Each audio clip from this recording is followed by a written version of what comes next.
Network Marketing Pro is proud to present the national bestseller, Go Pro, 7 Steps to Becoming a Network Marketing Professional, read by its author, Eric Worre.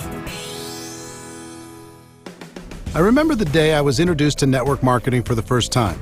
It was January 1988. I was 23 years old and selling real estate for a small company owned by my father and his friend, John Joyce. I was newly married with a little boy. I was already behind on my bills and I was scared. The year before, I had earned about $45,000 in real estate commissions, which was a good thing. The problem was that I'd spent about $60,000 and didn't save any money to pay my taxes, which would be due in just a few months. When John Joyce came to my desk that day and said, "Eric, I think I have a way for us to make some extra money," I said, "Tell me more." He went on to say a good friend of his had something to show us and had invited us to his house. So I got in the car with John and my dad and drove over to check it out. When we arrived, he brought us into his living room, popped a tape into his VCR and hit play. I sat and watched this crazy video. It was filled with mansions and limousines and testimonials of people making fortunes virtually overnight. It was so over the top, I just couldn't believe it to be true. So I proceeded to tell everyone I thought it was a bad idea and I wasn't interested. My natural mental filters just couldn't let it in. Then something interesting happened. John and my dad said, "Okay, that's too bad, but we're going to do it anyway." This had a major impact on me because the only thing worse than being broke and in debt was the thought of seeing these two go on to make huge money without me. So I changed my attitude, pulled my dad aside, and asked him if he'd loan me some money to sign up. Thank God he said yes, because deciding to become a network marketing distributor completely changed my life. When I got started, I treated my business like most people do, which to say I didn't treat it like a business at all. I got in, made some phone calls, and hoped my timing and positioning was enough for me to get lucky and make a few bucks. And at first it worked. I did make some money, and it was very exciting, although I have to disclose something to you. For those first few months, my entire strategy was to quickly call all of my dad's contacts before he had time to get to them. I thought if I called them, told them my dad and John Joyce were involved, and got them to a meeting or to watch a video, then if they were interested, my dad wouldn't fight over who got the credit, since I was in his organization. I had limited success with this, but as you can imagine, it didn't last long. So 3 months after I got started, my network marketing income dried right up. And when it did, my positive attitude completely went away. I started to blame everything and everyone for my lack of success. My upline wasn't giving me enough help. The company didn't provide adequate training. I didn't know enough people. No one would respect me because I was so young. I blamed the product, I blamed the company, I blamed the economy. I blamed everyone but myself. But I had a big problem. Blaming the world wasn't helping to pay my bills, and I'd walked away from real estate after that first commission check. It was going to take too long to get a real estate commission, and I had no college degree, so getting a decent paying job was out of the question. The only place I could go to create some cash flow was back to network marketing. So I put my head down and went to work. At first, it wasn't easy. In fact, in my first 3 years, I rebuilt my organization 7 times. I'd build it up and it would crash, and I'd build it up again and it would crash over and over and over again. After those first 3 years, I was more than discouraged. I'd almost lost hope. Then something happened that changed my life. Actually, it was a combination of 2 things. It was the night before a company convention, and I was watching a news program on television. They had a guest who was an expert on a topic I can't recall now. What went through my mind was, how does a person become an expert on that topic? The only thing I could think of is they must have decided to become experienced, learn everything they could, read every book, talk to every other person, and learn it so completely that they became an expert. The next day I went to the company convention and watched superstar after superstar walk across the stage. And then it was like being hit by lightning. It finally clicked in my brain that if I truly decided to do it, I could become an expert at network marketing. I could focus on the skills. I could practice until I became an expert, and no one could stop me. Up until that moment, I was always looking for an angle. I was hoping to get lucky. I was hoping to sponsor that one superstar who was going to change everything. And I was scared I would lose my chance if it didn't happen soon. In an instant, everything changed. I realized I didn't have to worry about getting lucky. Timing and positioning were nice, but not necessary for my long-term success. I didn't have to worry about my upline, knowing the right people, or anything else. All I had to do was become an expert. So I decided that day to change my focus and develop the skills to become a network marketing professional. It was a day that changed my life. Since then, my life has been an amazing adventure. Network marketing became a career for me. I have complete time freedom. I've met the most amazing people around the world.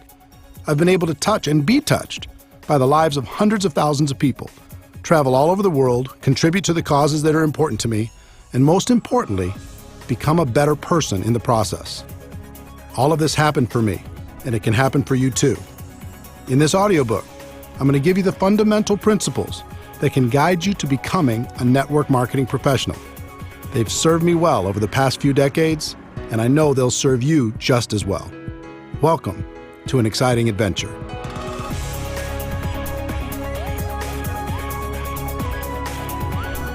Chapter 1. Network marketing isn't perfect, it's just better. Do you feel restless? Do you feel unsatisfied? Do you feel there must be a better way when it comes to your work and the way you make your living?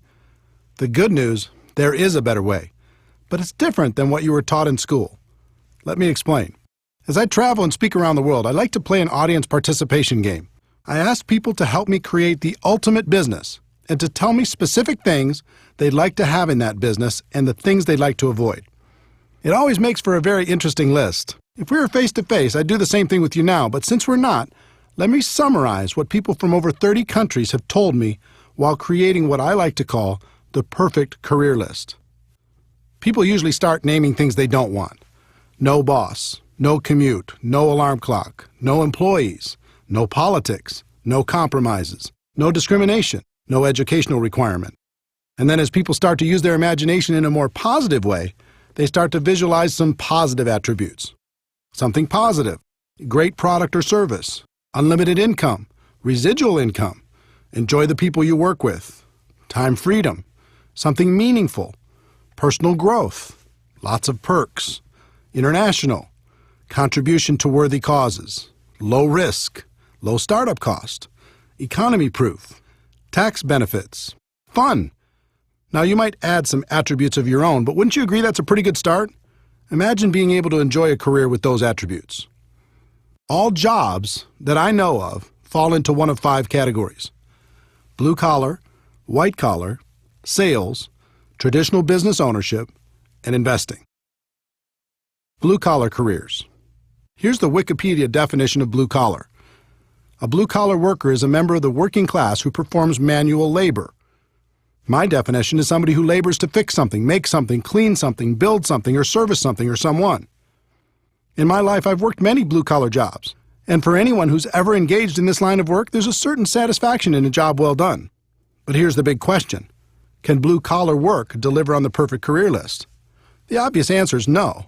Sure, it can deliver on some of the attributes. It might have a great product and a low startup cost or any number of other individual items on the list.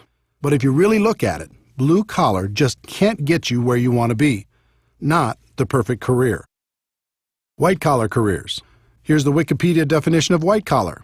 The term white-collar worker refers to a person who performs professional, managerial, or administrative work, in contrast with a blue-collar worker whose job requires manual labor.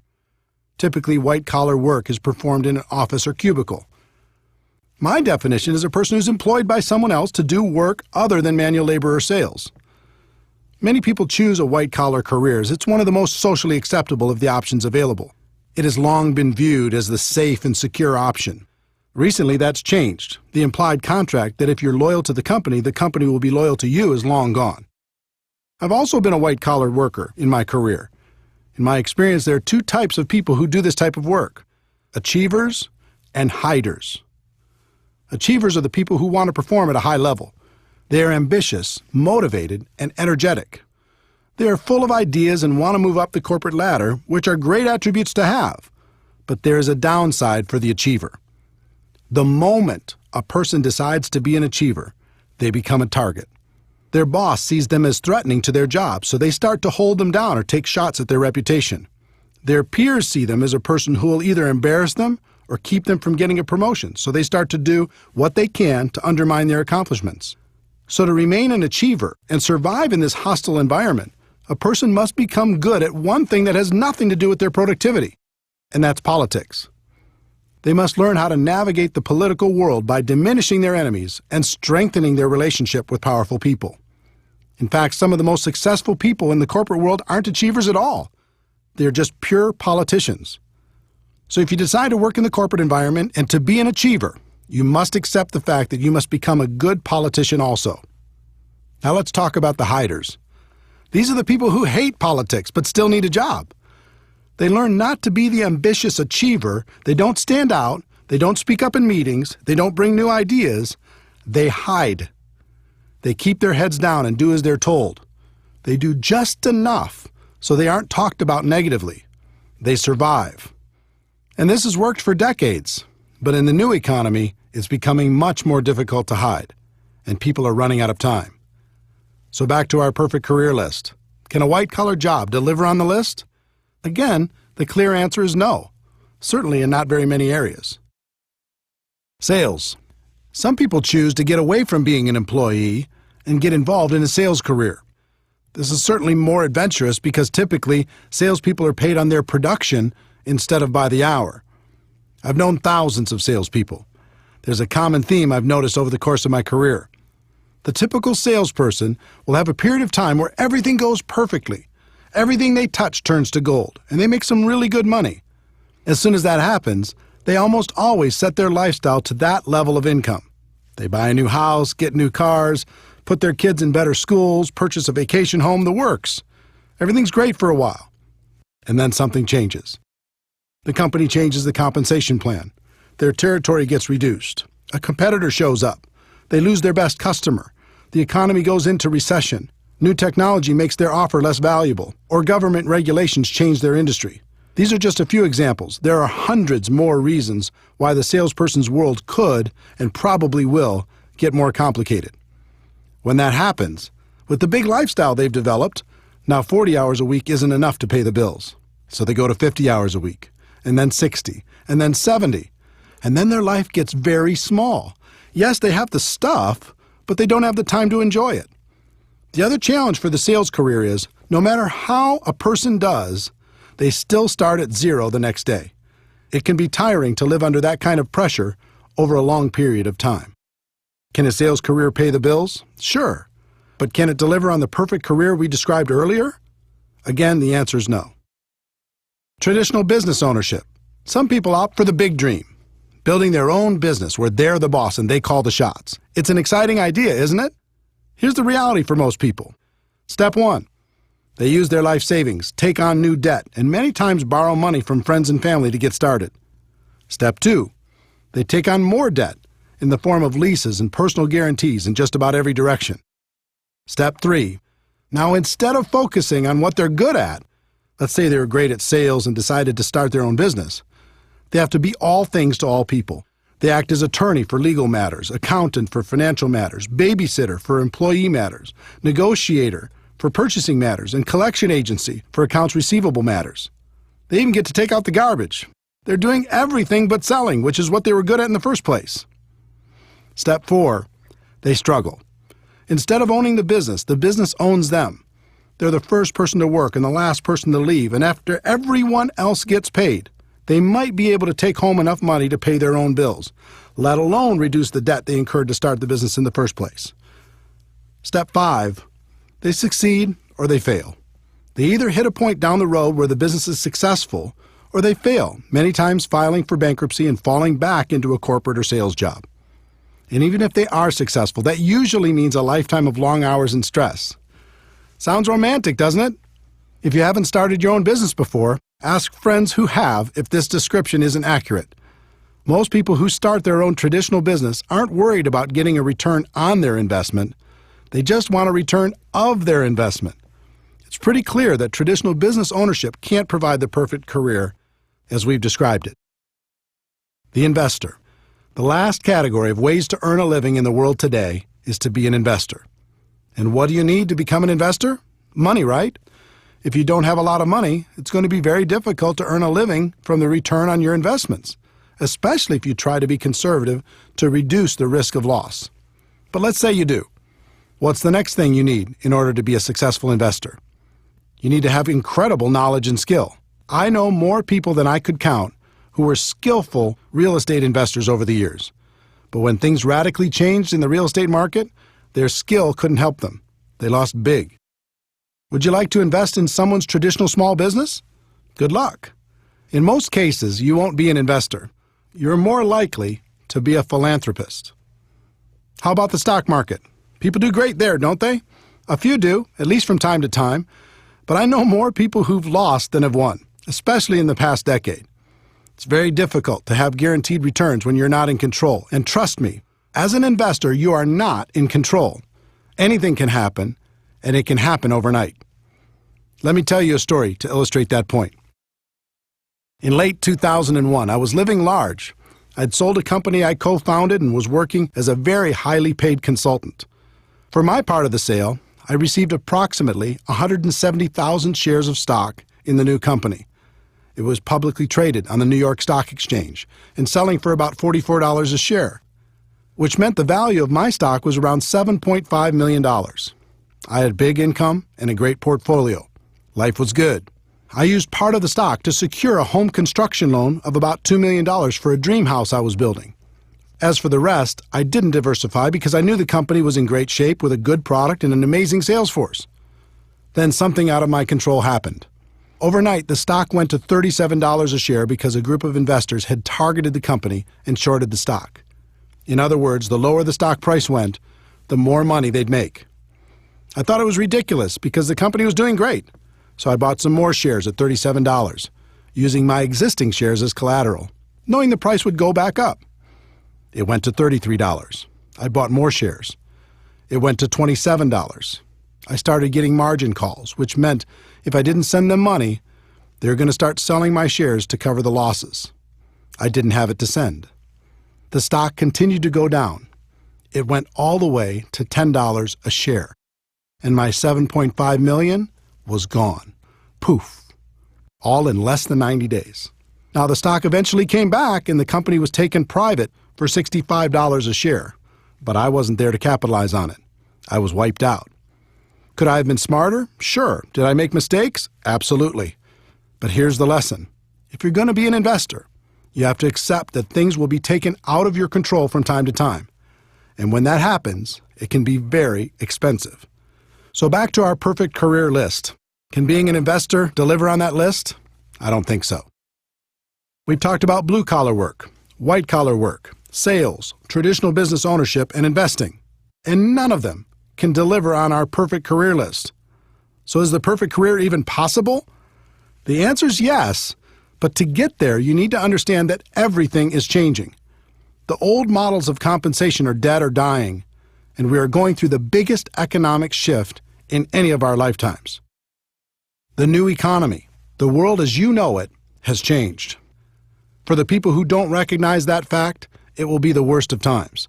For the people who do, it will be the best of times.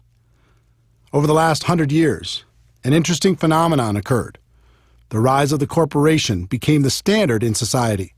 The safe and respected place for people to exist in the world was as an employee.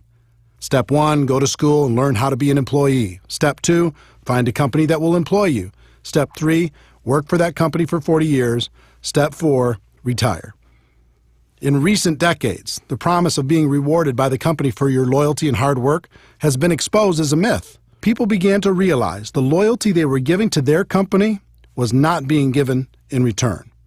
So a different process evolved. Step 1, go to school to learn to be an employee. Step 2, find a company that will employ you. Step 3, switch companies for various political or economic reasons every 3 to 5 years over the course of your career. Step 4, find that you can't retire comfortably after 40 years, so you keep working. And now we're going through the biggest shift in any of our lifetimes. For a century, companies have paid people by the hour, by the week, or by the year. That's changing on a global level. The world is moving towards a performance economy, and it's already happening. Here's what that means. In the future, you're only going to be paid for performance. You won't be paid for your time anymore. Servers in the food industry already live in this model. They get a very low hourly wage required by law, and they make their living through tips based upon their performance. If you can imagine the same model being applied to virtually every job in the world, you'll see what's coming. The person cleaning the rooms in a hotel won't be paid by the hour anymore. They'll be paid by the room. For office workers, here's an example. A person has a $60,000 annual salary. Step one, the company will lower that salary to something like $50,000 because with today's marketplace, there's other people who will take the job for a lower amount. Step two, they'll reduce their base salary to something like $20,000 a year. Step three, they'll tell that person that they can get an additional $30,000 over the year if they hit certain performance benchmarks on a monthly basis. In other words, if they hit their numbers, they can make an additional $2,500 a month. Now the pressure's on and the company's loving it. If you don't hit your numbers, they can save even more money. If you do hit your numbers, guess what's in your future? They're going to raise your requirements. Unless you are extremely specialized, this will happen to you if it hasn't already. Count on it. And it will happen in every single profession worldwide. The evolution has begun. Why is this happening? One, it's a better model for the company. They'll get better results with less expense. Two, the new economy needs fewer people, so the company has more people competing for fewer and fewer jobs. Let me explain why the new economy needs fewer people. The exponential rise of technology has changed everything. Over 100 years ago, 90% of the population worked in agriculture. Today, because of dramatic efficiencies, it's less than 1%, and the farming jobs are gone. Remember customer service call centers where you talk to people? Today you talk to a machine, and those jobs are gone. Remember when companies had a massive amount of salespeople? Now people order online, and those sales jobs are gone. Remember Blockbuster Video and all of its employees? Now people watch movies on their handheld or tablet devices, and those jobs are gone. I love books, but go to your local bookstore while you can. There'll be history soon, and so will the jobs provided by those stores. I could go on through virtually every work category in the world. Technology and efficiency are eliminating jobs every single day, and there's nothing we can do to stop it. In fact, it's only going to accelerate. If you're sitting there waiting for the economy to bounce back and for jobs to return, don't. They aren't coming back. Just like the children of farmers saw the handwriting on the wall and left farming for new vocations, the same thing is happening for people working in old economy jobs. To survive, they'll need to open their eyes to this reality and find something new. Network marketing is better. The best way I know to not only survive but to thrive in the new economy is network marketing. There are important products and services in the world today that need to be promoted to the people who need them. Consumers still need to be educated. Companies have choices. They can dive into the ever-fragmented world of advertising to get the word out. They can hire a large and expensive sales force to sell their products or services, or they can utilize network marketing to tell their story to the world. More and more, companies will choose to use network marketing because it fits the new economy. They can provide all the corporate support and paid distributors on a purely performance basis to promote their products. It's extremely efficient because in the new economy, word-of-mouth advertising continues to work better than any other form of promotion. The company can just take the money they would have spent on advertising and promotion and pay it to their distributors to spread the word. What that means for you as an entrepreneur is that you can receive all the benefits of traditional business ownership without the typical risks. And there will be no cap on your income because network marketing companies want you to make as much as possible. If you're going to be paid for performance anyway, why live with the cap? The catch to network marketing. This all sounds great, and it is. But there's a catch that most people won't tell you. Here it is. You must accept a temporary loss of social esteem from ignorant people. That means for a while, people still living in and trying to function in the old system will think less of you. They won't understand. They'll think you're crazy for being involved in network marketing. And actually, the word accept isn't completely accurate. You need to do more than that. You need to embrace the temporary loss of social esteem from ignorant people. You are seeing the future before it becomes apparent to everyone else. You are the smart one. You are the person taking action to live a better life. There's a reason why people will think less of you, and it's not just because they're stuck in the old system. Let me see if I can help you better understand this, because if you decide to make network marketing your profession, it's important to know. Most people have either joined a network marketing company or know someone who has. This is what goes through the mind of virtually every person who decides to get involved. I can think of 5 or 6 people who might do this too. My sister'd be great. My friend loves this kind of thing. I know this other person who'd be amazing. Okay, I'll join. In other words, they aren't joining a profession. They're just hoping to get lucky, sign up a few people to cover their own startup costs, and sit back and wait for the money to roll in. The allure of being paid for someone else's efforts is powerful, but often badly misunderstood. They haven't started a real business. They just purchased a glorified lottery ticket. Imagine a lottery ticket with 6 scratch-off spots. Those spots represent each of the people the new person thinks will certainly join. They approach those people and try to get them to join. And because of their lack of skill, most of them end up with nothing, just like the lottery ticket. This becomes just another lost opportunity.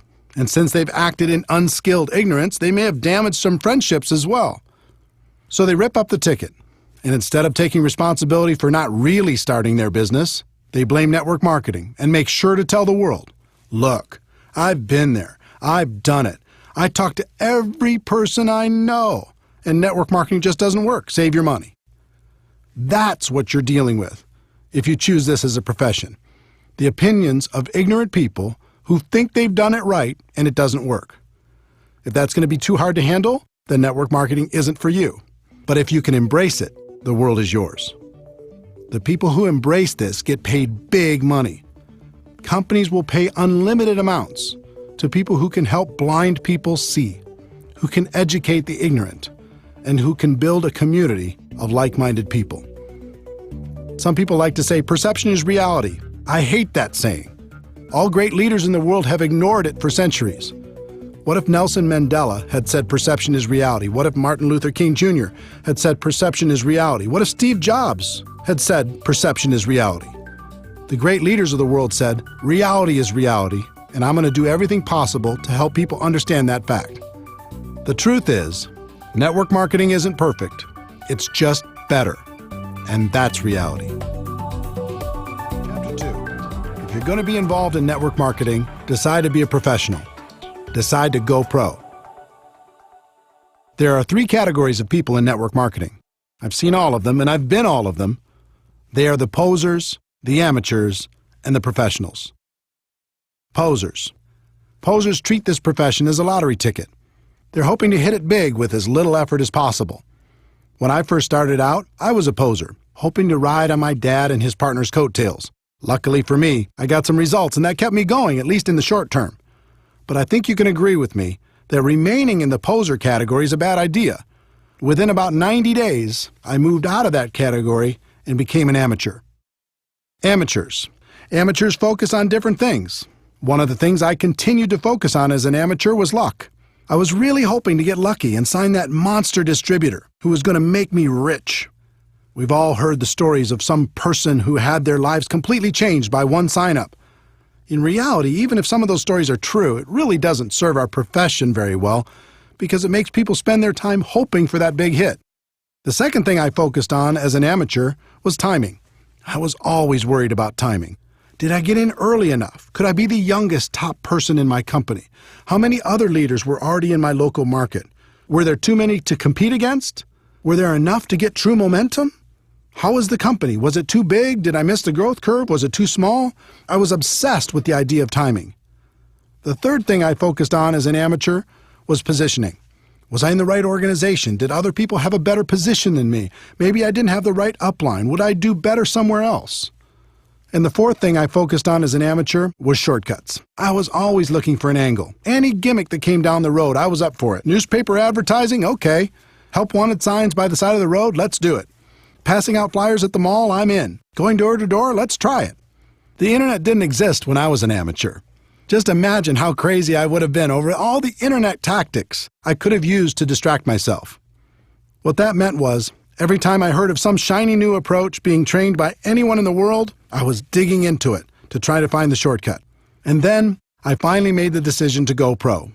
Wikipedia's definition of a professional is a person who is paid to undertake a specialized set of tasks and to complete them for a fee. My definition of a network marketing professional is a person who is an expert at the skills required to build a large and successful network marketing organization. There is a phrase in our profession that does more harm than good. It says, "Ignorance on fire is better than knowledge on ice." The point of this phrase is that it's better to be excited and ignorant than it is to be apathetic and smart. That may be true, but why do we have to choose one or the other? Let me give you an example. Let's say you're in need of an operation. At the hospital, you meet your doctor. He comes in and says, "I'm very excited to conduct your operation. I'm so passionate about it I could hardly sleep. No one on earth wants to help you more than I do." You say, "Wow, thanks, doctor. How long have you been doing these type of operations?" And he says, "Well, I've never had any schooling on this particular operation, and I've never practiced, and I've never done one, but it doesn't matter because I'm so passionate." How are you going to feel? Enthusiasm is great, but eventually you have to marry that passion with skill. Professional athletes will devote endless hours to preparing for competition. But when they join network marketing, they won't give one day's worth of effort to learning our skills. Doctors will devote a decade of their lives at huge financial expense to become physicians. But when they join network marketing, they won't give a month's study and practice to becoming a network marketing pro. In his book Outliers, Malcolm Gladwell's research showed it takes approximately 10,000 hours of practice to reach the expert level at anything. With 4 hours a day of practice, that adds up to about 7 years. That formula applies to network marketing as well. It's going to take about 7 years for you to become world class. The good news is the profession is very forgiving and you can earn a lot of money while you're becoming an expert. The trick is not to get complacent. Don't stop learning while you're earning. When I made the decision to go pro, everything changed for me. I stopped focusing on luck, timing, positioning, and shortcuts. I even stopped focusing on the money. My world changed when I started focusing on the skills and made the commitment to practice, practice, practice until I mastered them. Another thing happened when I decided to go pro.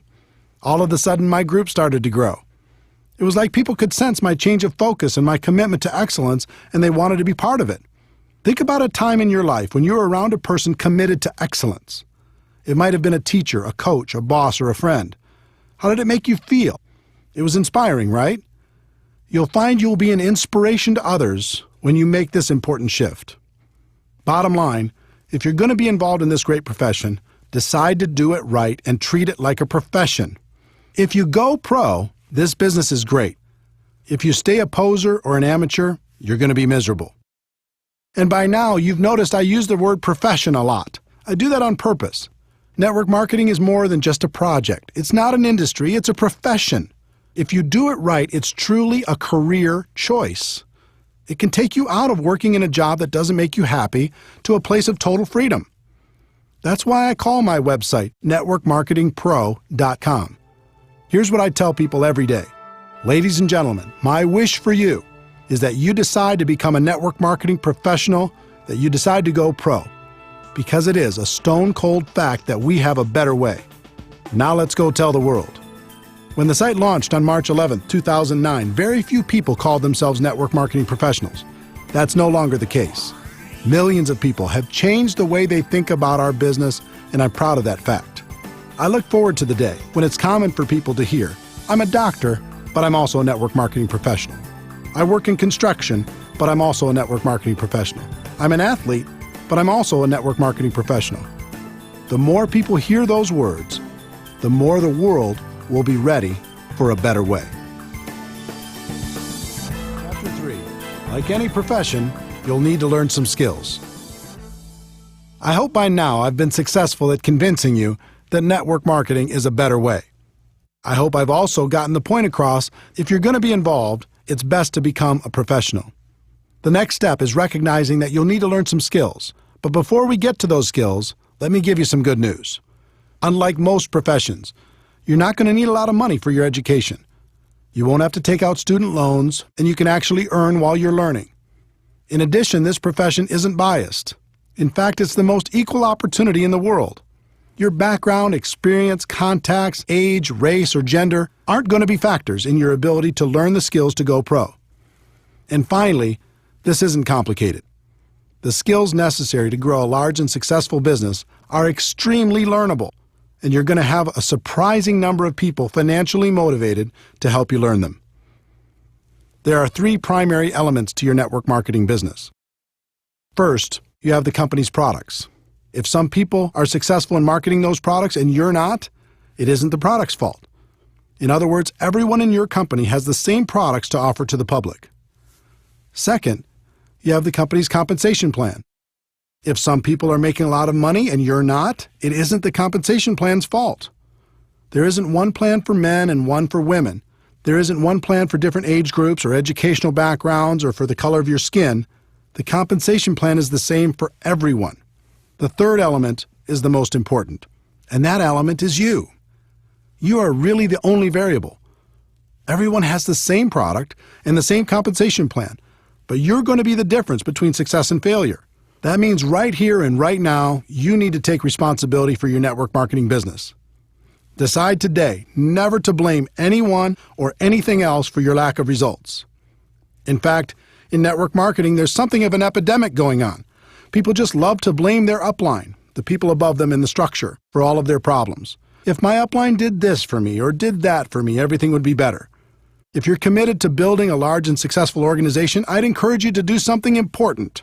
I'd like you to say goodbye to your upline.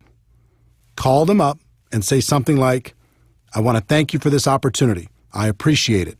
Getting into business for myself was important, and I appreciate you introducing me to a company that you believe in and that I now believe in as well. But from now on, when it comes to building my business, I'm going to use you as a resource, but never as an excuse. I may call on you from time to time. If you're available, that's great. If you're not, that's okay too. I'm going to build my business, and I understand one thing. It begins and ends with me. Everything changes when you take full responsibility for your network marketing career.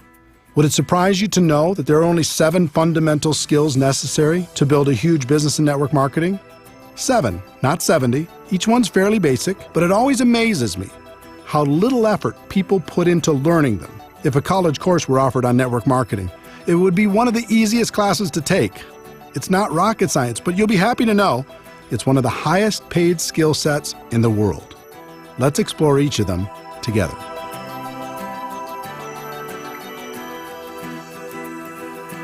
Chapter 4. Skill number 1, finding prospects.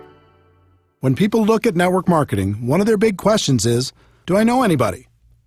They believe if they know a lot of people, they can have lots of success. And if they don't know a lot of people, they don't have a chance. It sounds logical, but it's just not true. As I mentioned in Chapter 2, there are 3 kinds of people in network marketing: posers, amateurs, and professionals.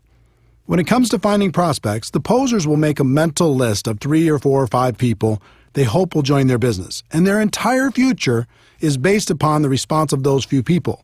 If they're lucky enough to get one of them, they can extend the life of their career for a short time.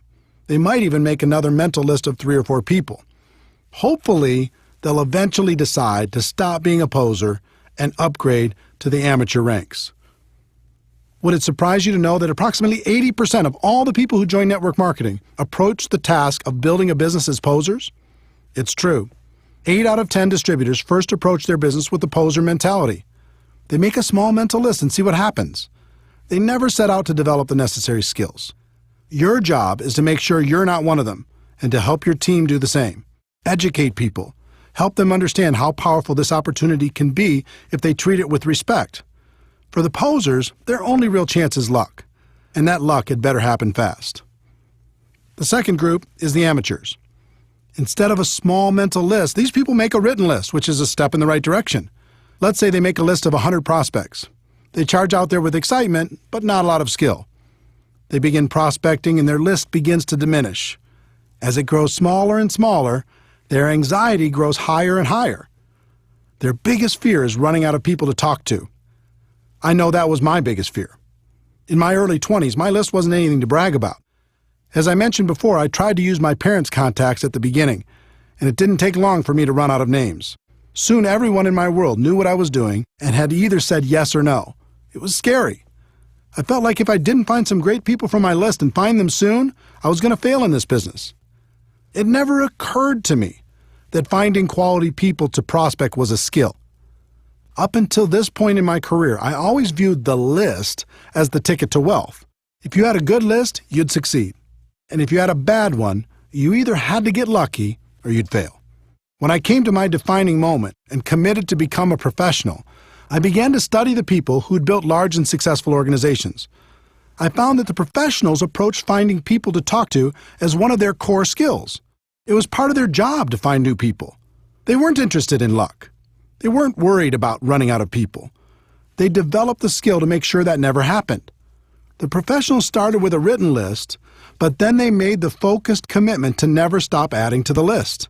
They created something called an active candidate list. And I'm going to show you how to do the same thing. One of the people who taught me how to do this well was Harvey Mackay, author of the huge best-selling book, How to Swim with the Sharks Without Being Eaten Alive. Harvey is a good friend, and he's also one of the best networkers in the world. I once asked him how he built such a large and influential list of friends. He told me at the age of 18, his father sat him down and said, "Harvey, starting today and for the rest of your life, I want you to take every person you meet, get their contact information, and find a creative way to stay in touch." He's done that for over 60 years. And today his list of friends totals more than 12,000 people. And these just aren't social media friends. They're real friends. And I consider myself fortunate to be one of them. If you want to master this skill, follow these 4 simple steps. Step 1. Make your list as comprehensive as possible.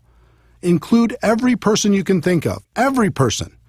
It doesn't matter if you think they are a prospect or not. Your database will be one of your most important assets. Everyone goes on the list.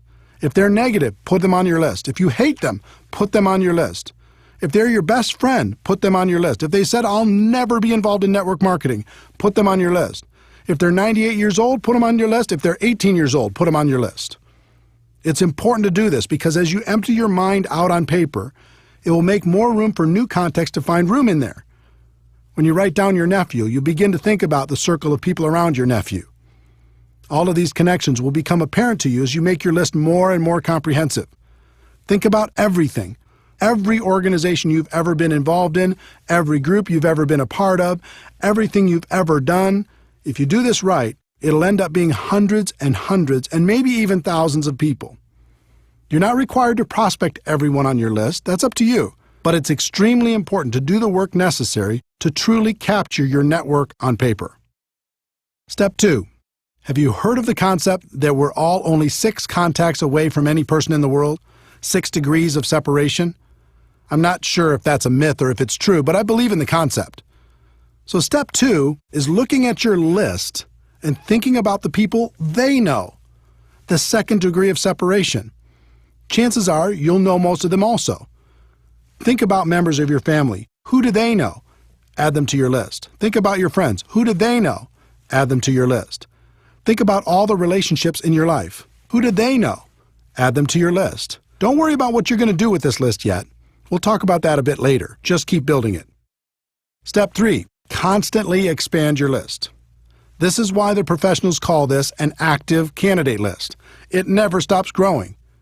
The pros have a goal to add at least 2 people to their list every single day. They may not prospect them, but as Harvey Mackay's father said, they go on the list, and you should find a creative way to stay in touch. Harvey's book, Dig Your Well Before You're Thirsty, deals with this concept. If you think about this as a core skill, you realize it isn't very hard. You come into contact with people every day. Just add them to your list. You meet people through online social media. Add them to your list. You do business with new people. Add them to your list. My friend Jordan Adler is the author of Beach Money. He's also a 7-figure-a-year earner in network marketing. He's a master at step 3. He just lives his life and is always making new friends. And if you look at his business, almost all of the people he's recruited into his huge organization are people he didn't know before he started his network marketing business. He's a pro. Professionals develop a higher level of awareness. They pay attention to the world. They know they'll be introduced to new people all the time. Posers and amateurs don't even notice. They just go through their day saying, "What people? I don't see any people." How hard would it be to raise your awareness and add 2 new people a day to your list? Think about it. If you did that 6 days a week, that is over 600 new people a year. Do that for 5 years and it's over 3,000 people. Can you see why professionals don't worry about running out of people to talk to? Please understand, I'm not saying you should assault these people with your pitch the moment you're introduced. Some people in network marketing make that mistake, and it's not good. Just add them to your list, make friends, develop a connection, and when the time is right, you can help them understand what you have to offer. Step 4, network on purpose. Professionals network on purpose. It's hard to meet new people if you're hiding from the world. Get out there, have some fun, join a new gym, have fun with a new hobby, volunteer for a cause that's important to you. Find places and organizations where you can meet new people. Not only will it be good for your business, but you'll also make some great friends.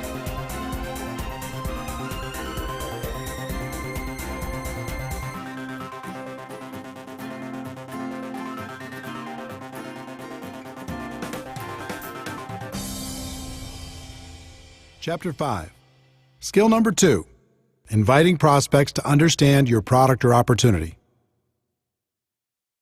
Once you've identified your prospects, the next skill is learning how to properly invite them to find out more about your product or opportunity. This is by far the most critical skill to develop.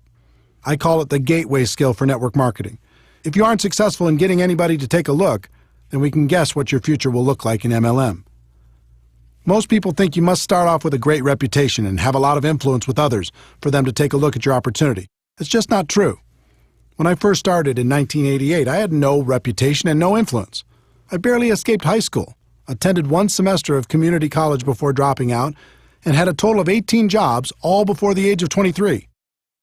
Do you think I had a lot of respect in the community? I had zero. And since I was a $5 to $10 an hour person, all of my friends were the same, so they weren't much help. Most of them were still living with their parents. But I was desperate, and I was scrappy. In the beginning, I made up in numbers what I lacked in skill. I called everyone I knew, and I gave them my pitch. A few of them joined. Most didn't. I placed ads in the local newspaper. I gave all of the people who responded my pitch. From all of that activity, a few joined. Most didn't. I tried everything. I was like a hunter with the goal of bagging an elephant. I went around with my gun/opportunity in my hand and shot at everything that moved. I didn't really care about relationships. All I cared about was getting the new recruit. My attitude was some will, some won't, so what next?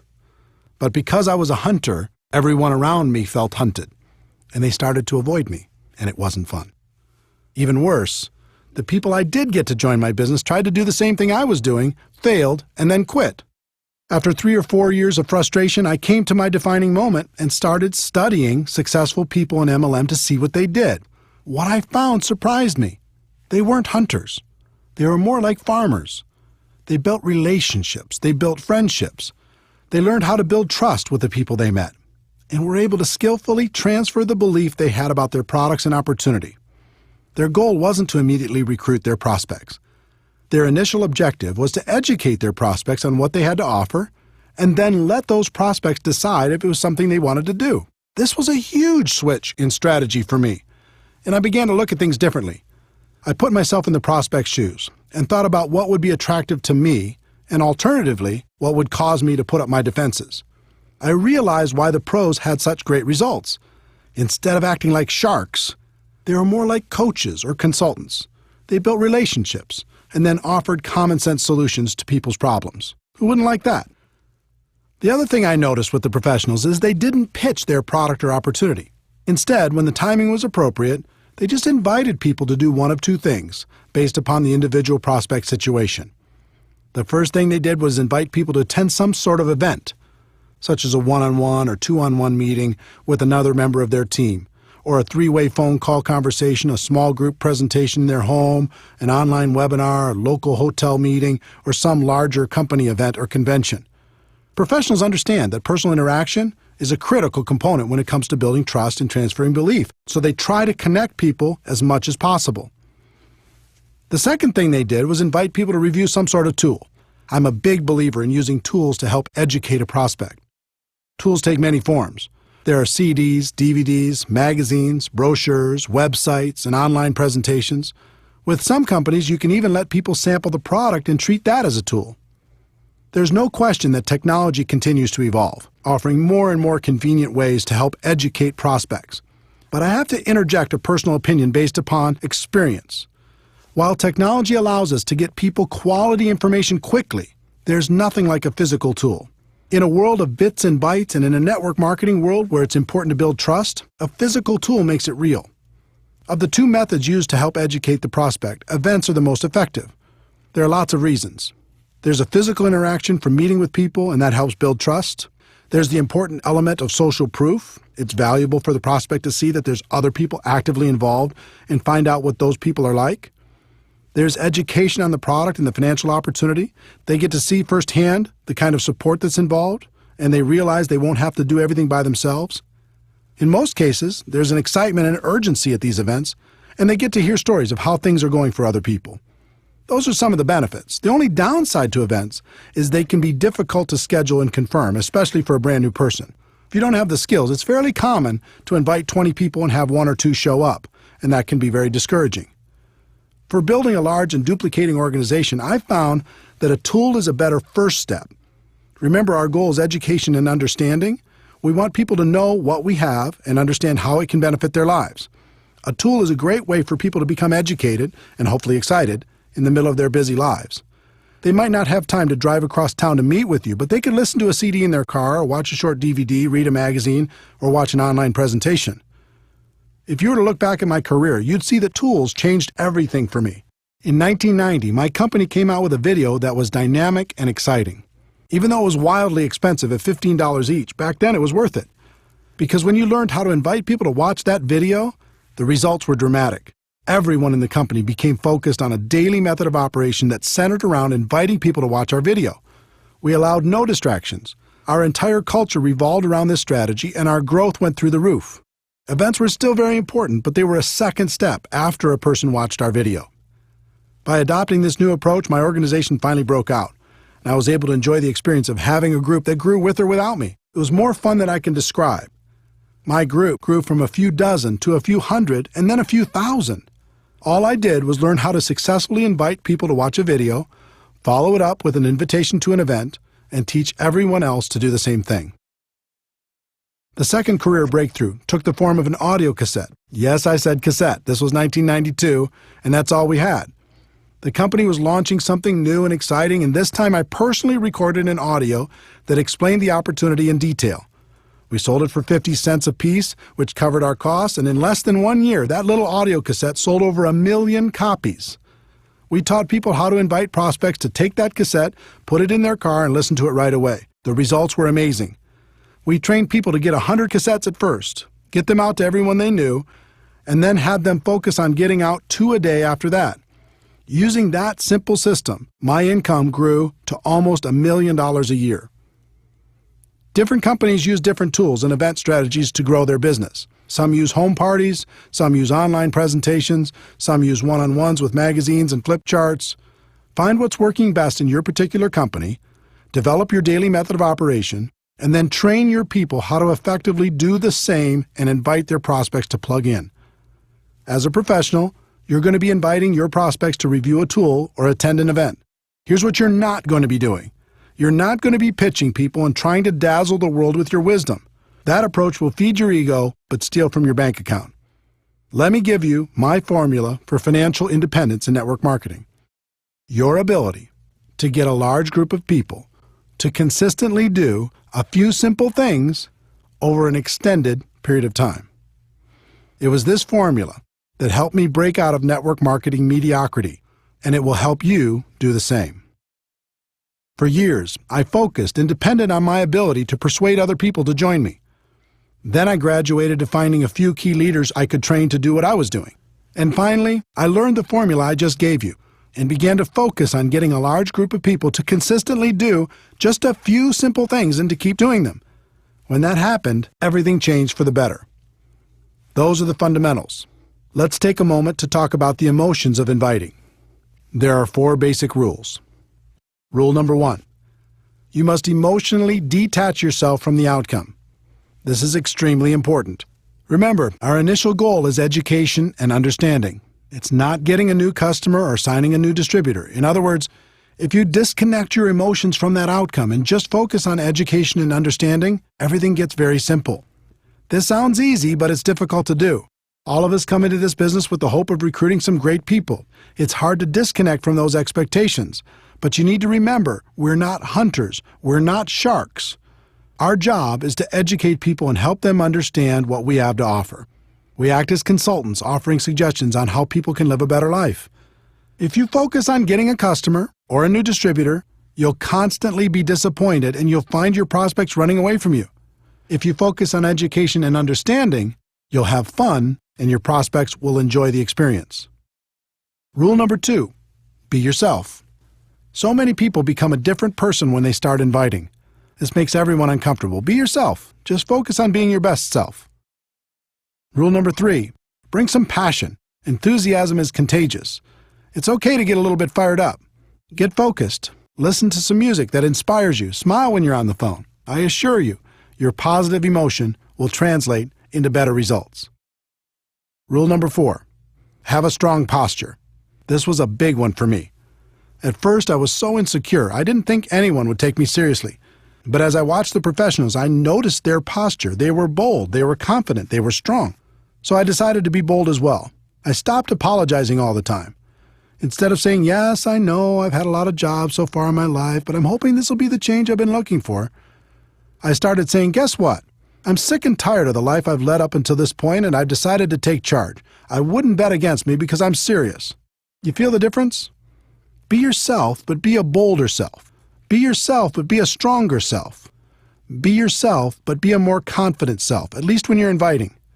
I found I could do that for short periods of time at the beginning. And just like building a new muscle, I could eventually do it longer and longer until it became part of me. So now that we've set the stage, let's go through the invitation formula. This formula is designed to be used over the phone or face-to-face. It's not to be used with texting, email, or any other communication tool, just on the phone or face-to-face. This can work with your warm market prospects, someone you know, or cold market prospects, someone you meet while living your life. I'll give you examples for both. There are 8 steps to a professional invitation. That might sound complicated, but with a little practice, you'll find it's an easy skill to master. Step 1, be in a hurry. Step 2, compliment the prospect. Step 3, make the invitation. Step 4, if I, would you. Step 5, confirmation number 1, get the time commitment. Step 6, confirmation number 2, confirm the time commitment. Step 7, confirmation number 3, schedule the next call. And Step 8, get off the phone. Step 1, be in a hurry. This is a psychological issue. People are always more attracted to a person who has things going on. If you start every call or face-to-face conversation giving the impression that you're in a hurry, you'll find your invitations will be shorter, there will be fewer questions, less resistance, and people will be more respectful of you and your time. Examples for warm market prospects. I don't have a lot of time to talk, but it was really important I reach you. I have a million things going on, but I'm glad I caught you. I'm running out the door, but I needed to talk to you real quick. Examples for cold market prospects. Now isn't the time to get into this, and I have to go, but I have to run, but get the message? Set the tone with some urgency. As for the examples I'm sharing with you, don't worry too much about the exact words. Just focus on the concept and use your own words. Let people know you're busy, you've got a lot going on, and your time is short, but it was important for you to talk to them real quick, and do it with some passion in your voice.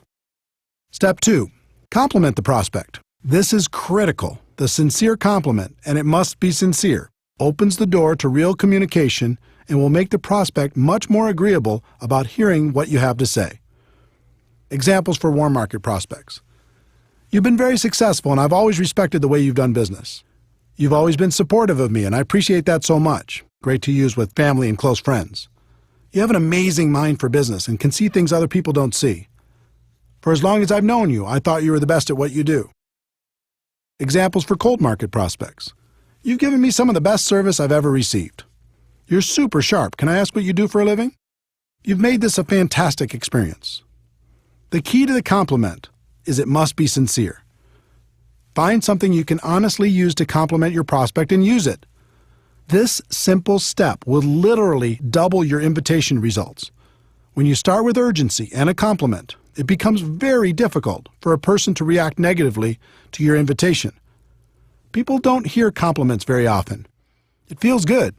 You'll find your prospects will become very receptive. If you study the pros, you'll find they are constantly putting people in a good mood through their honest and sincere compliments. It helps to build rapport. It helps to open people's minds. And mostly, it helps achieve our goal of education and understanding. Step 3, Make the invitation. This is a situation where one size does not fit all. There are three kinds of invitation approaches for the network marketing professional. The direct approach. This is used when you're inviting people to learn more about an opportunity for them. Most people use a direct approach for all of their prospects. It usually goes something like this: I found a way for you to get rich. Let me tell you all about it, blah, blah, blah. I understand the passion, but really, who's going to get excited about that unless they're getting a call from a millionaire? That doesn't mean the direct approach doesn't work. It does. It has an important place in your invitation process, but it should be reserved for people who know and respect you, or for people that you know are searching for something better. Examples for warm market prospects. When you told me you hated your job, needed more money, wanted to find a new house, etc., were you serious or were you just kidding around? They'll almost always tell you they were serious. Great, I think I found a way for you to get it, solve the problem, make that happen. This is for situations where you know an area of their dissatisfaction, need, or desire. I think I found a way for us to really boost our cash flow. When I thought of people who can make an absolute fortune with a business I found, I thought of you. Are you still looking for a job or a different job? I found a way for both of us to start a great business without all the risks. Let me ask you a question off the record. If there was a business you could start working part-time from your home that could replace your full-time income, would that interest you? Examples for cold market prospects. Have you ever thought of diversifying your income? Do you keep your career options open? Do you plan on doing what you're doing right now for the rest of your career? You can follow these cold market scripts or any variations with the following. I have something that might interest you. Now's not the time to get into it, but.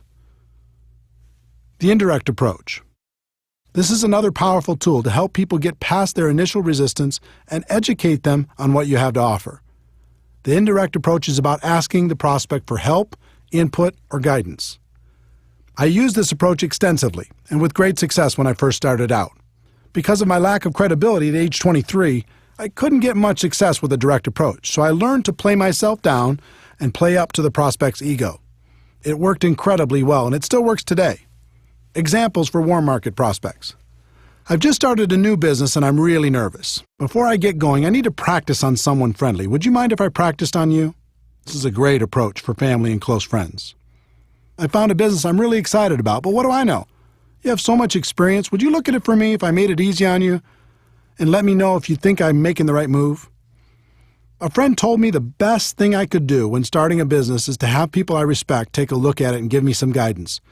Would you be willing to do that for me if I made it simple? Examples for cold market prospects. When you meet someone from another city, state, or country, and if your company does business there, you can say, "My company is expanding in your area. Would you do me a favor and take a look at it and let me know if you think it would work where you live?"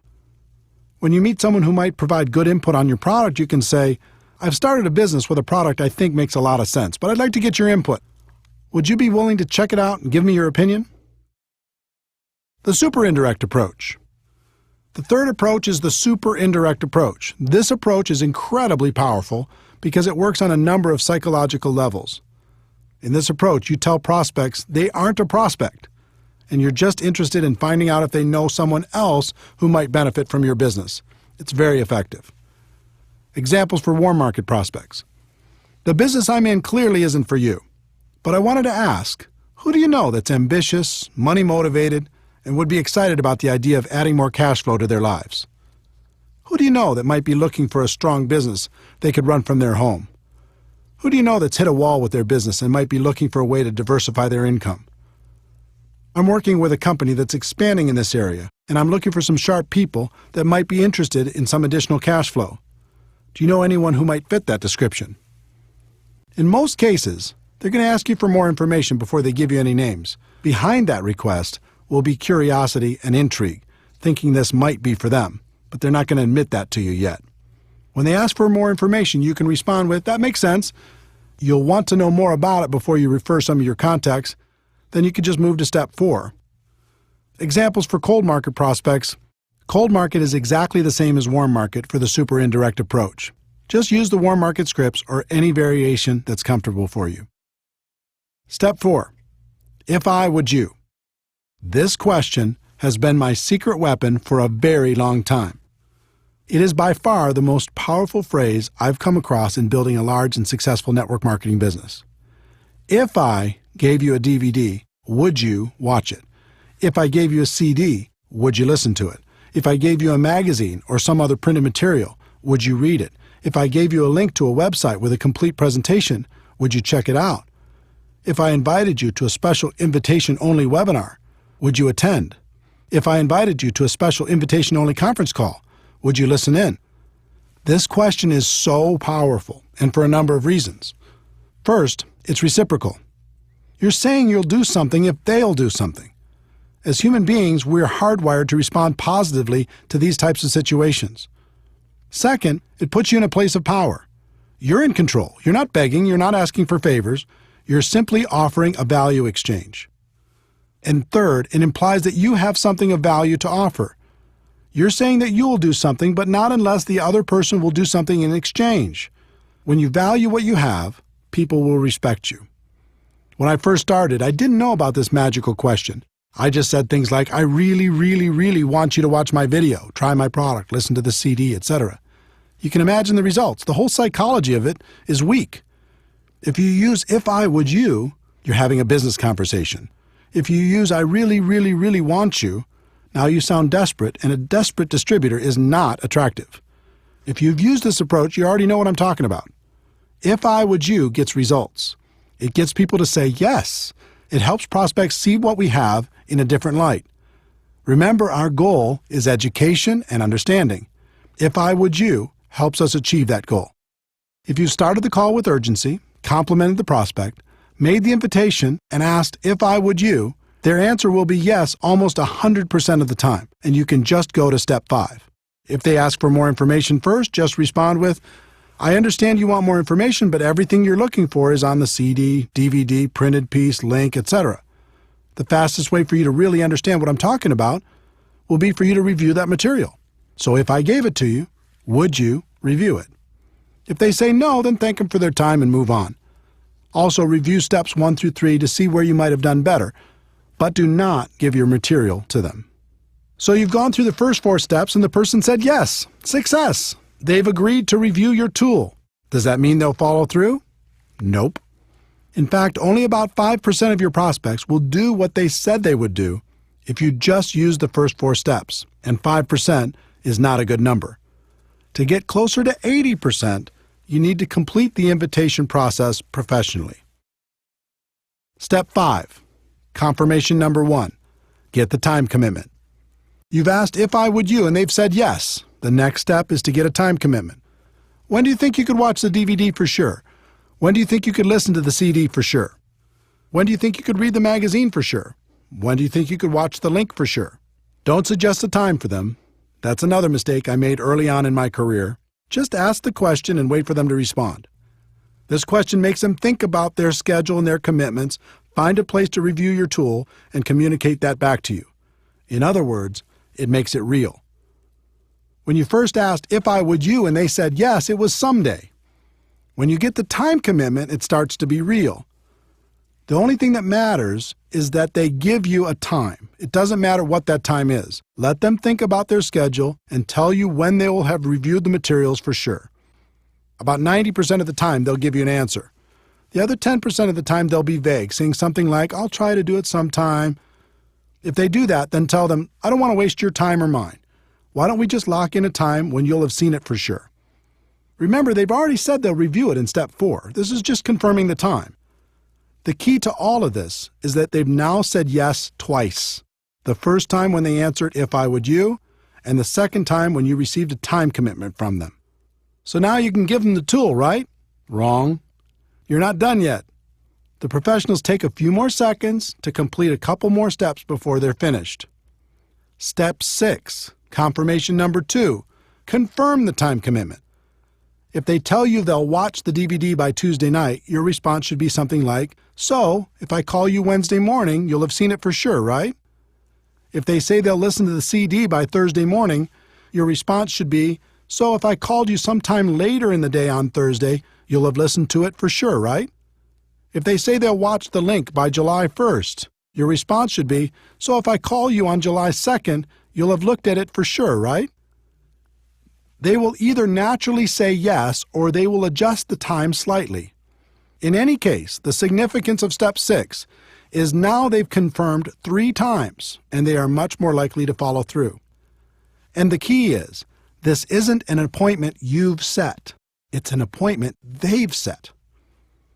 They said they'd review the materials. They would do it by a specific time. And if you called them after that, they would have reviewed the materials. You've asked the questions. Their answers made the appointment. Step 7, confirmation number 3, schedule the next call. This step is simple. Just ask, what's the best number and time for me to call? They'll give you what works best for them, and now you have a real appointment. All you have to do is be sure to remember to call when you said you'd call. They've said yes 4 times. The whole invitation took a few minutes, and your chances of achieving your goal of education and understanding has gone from about 5% to about 80%. Step 8, get off the phone. Remember, you're in a hurry, right? Once you've confirmed the appointment, the best thing to say to someone is something like, "Great, we'll talk then, gotta run." Too many people make the appointment and then unmake it by talking and talking and talking. Remember, our goal is education and understanding, and we're going to let the third-party tool do most of the work. Here are some examples of all 8 steps. A person you know who hates their job, direct approach. "Hey, I don't have a lot of time to talk, but it was really important I reach you. Listen, you're one of the most financially intelligent people I know, and I've always respected that about you. When you told me you really didn't like your job, were you serious or were you just kidding around?" They say they were serious. "Great, I think I found a way for you to create an exit strategy. I have a CD that describes what I'm talking about better than I can. If I gave you this CD, would you listen to it?" They say yes. "When do you think you could listen to it for sure?" They say Tuesday. "So if I call you Wednesday morning, you'll have reviewed it for sure, right?"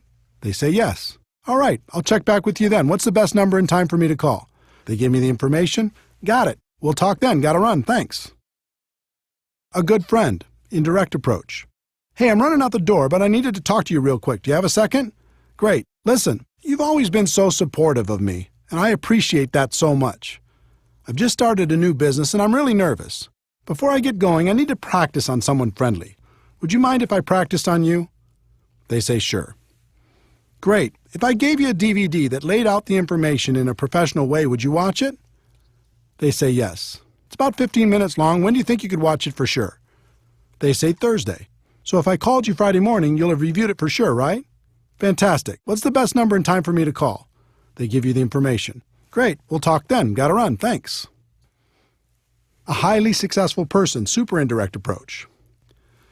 "I know you're busy, and I have a million things going on too, but I'm glad I caught you.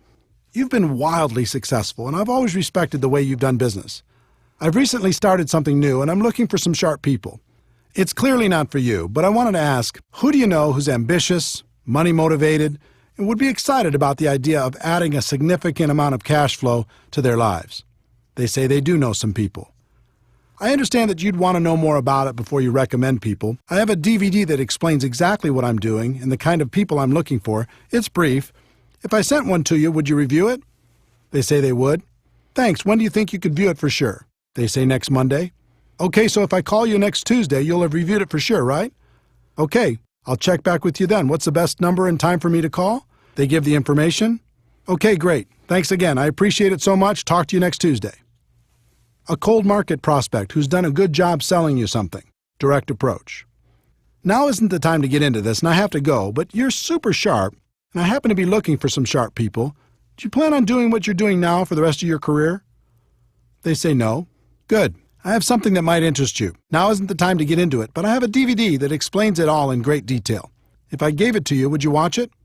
They say yes. "When do you think you could watch it for sure?" They say Sunday. "So if I called you Monday, you'll have reviewed it for sure, right?" They say yes. "All right, I'll check back with you then. What's the best number and time for me to call?" They give you their information. "Okay, here it is. Thanks again for the excellent service, and I'll talk to you soon." Are you feeling the flow of how this works? Obviously, there are many possible variations for different kinds of prospects, but I hope these examples help you understand how everything comes together. In terms of scripts, it's best if you get the basic concepts down and don't focus too hard on the exact script. Life doesn't work that way. But if you learn to let your prospect know you're in a hurry, then compliment them, then invite them, then pass on a tool with "if I would you," then confirm using the process I described, and finally get off the phone or complete the invite, you'll do just fine.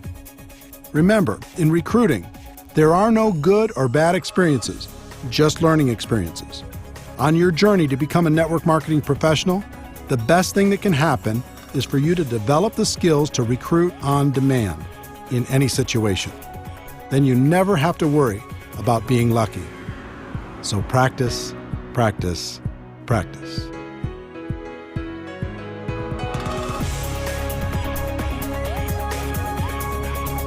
Chapter 6, skill number 3, presenting your product or opportunity to your prospects.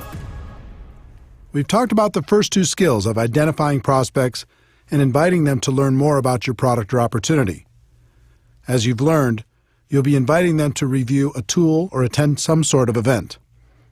If they are reviewing a tool by themselves and you're not around, there's nothing for you to do. Just follow up when you said you would. If you're physically with them, there are some things you need to understand, and one of the biggest is you are not the issue. This was a tough one for me to accept. When I first got started, I read everything I could, listened to everything I could, and attended all the training sessions I could. I thought the most important thing I could do was become an expert on all the facts associated with my company. So if anyone asked me any questions, I'd be right there with the answers. Sounds logical, right? I would sit down with someone and say, let me tell you all about our products. Let me tell you all about our company. Let me tell you all about our compensation plan. Let me tell you all about our incredible support system. There are big problems with that approach if you want to build a large and successful organization. For me, the first problem was, no matter how much I learned, there would still be questions that stumped me. And since I was presenting myself as the expert, if I got stumped, that might make the prospect question the whole opportunity. The second problem was, most of my prospects knew I wasn't an expert. So when I came to them and presented myself as an authority figure, they knew it wasn't true. It actually made them more skeptical. The third problem was, even if I was successful at becoming an expert, the other distributors in my organization didn't necessarily have that same desire or willingness to learn. As a result, I was the go-to guy for every single presentation. There's no way to create an organization that will duplicate with this approach. And without duplication, network marketing is just a job. In the early days, that's what network marketing was for me, a job. I had no duplication because I made myself the issue.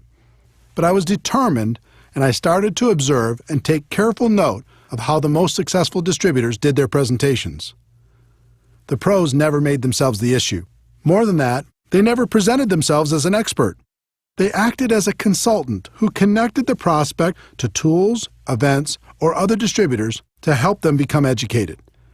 If the prospect asked a question, they would guide them to the answer, but they wouldn't give the answer directly. This baffled me until I started to comprehend duplication. The pros knew they could sign the person up by dazzling them with their knowledge and experience, but they also knew it would take a long time for their new distributor to do the same thing. So they came up with a simpler approach. It was around this time I heard a concept that has stuck with me ever since.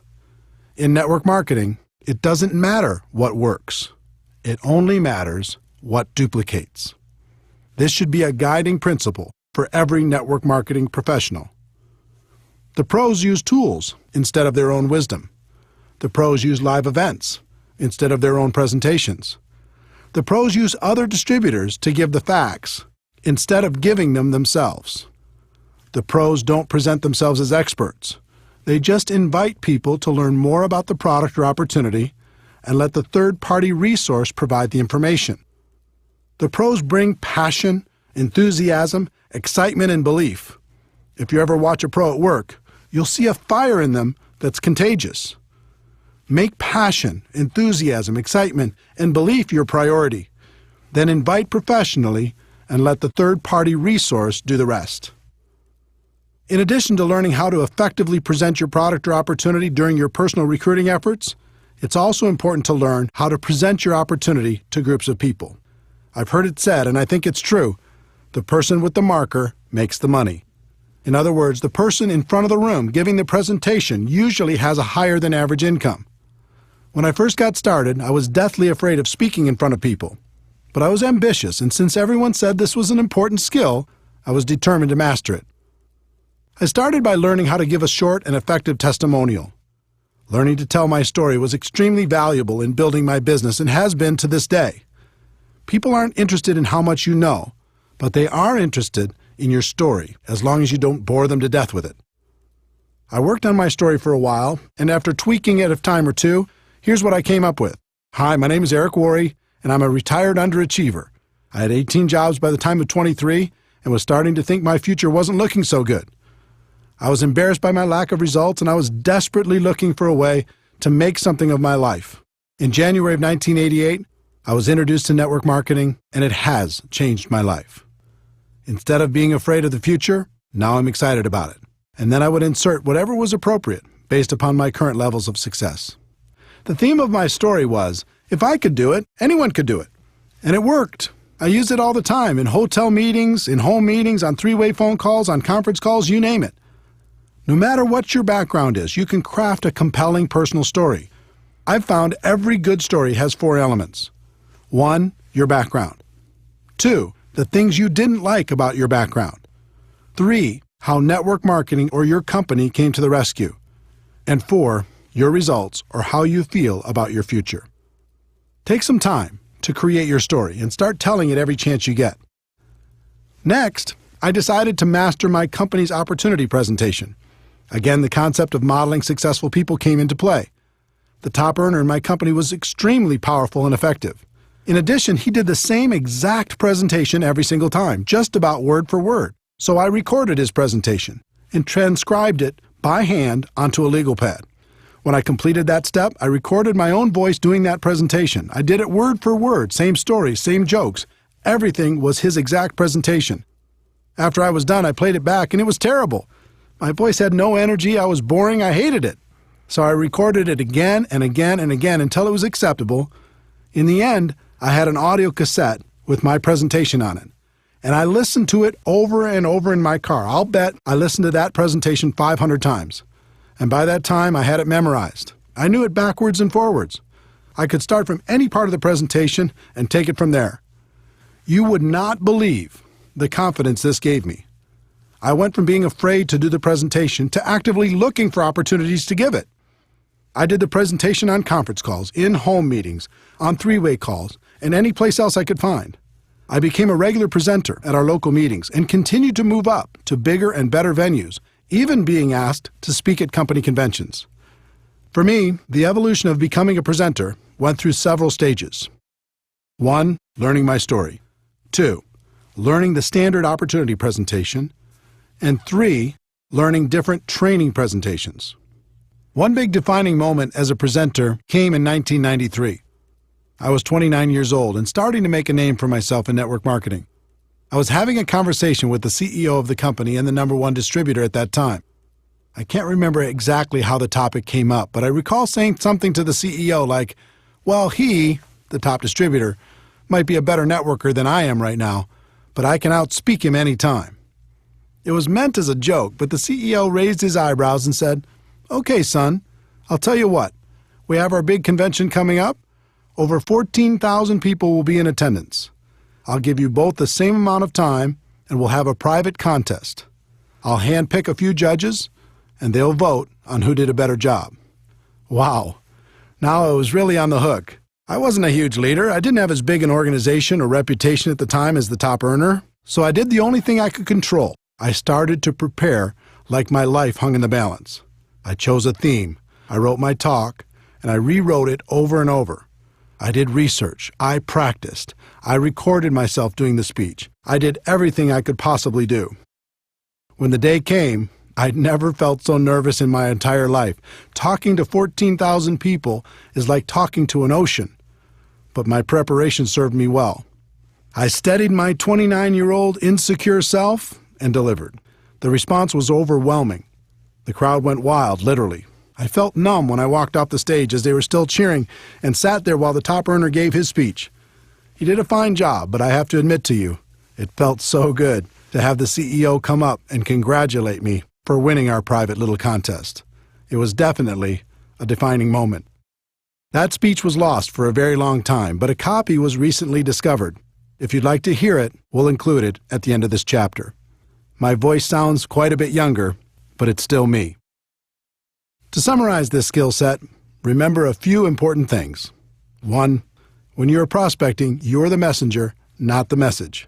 Get yourself out of the way and use a third-party tool. 2. Learn to tell stories in a way that will make your prospects curious to hear more. And 3. When it comes to presenting in front of a group of people, preparation is key. When you're prepared, it's fun. And as promised, here's my speech talking in front of 14,000 people as a 29-year-old young man. Over 200 years ago, there was a revolution, an American Revolution, an event that literally changed the course of history. It was led by a group of unsatisfied people. People who were tired of being told what they could do and when they could do it. People were fed up with their lack of choices and their lack of personal freedoms. People fed up with their lives being controlled by others. Fed up with being oppressed, fed up with being manipulated. They finally said, enough, I've had it, and I'm not going to live like this anymore.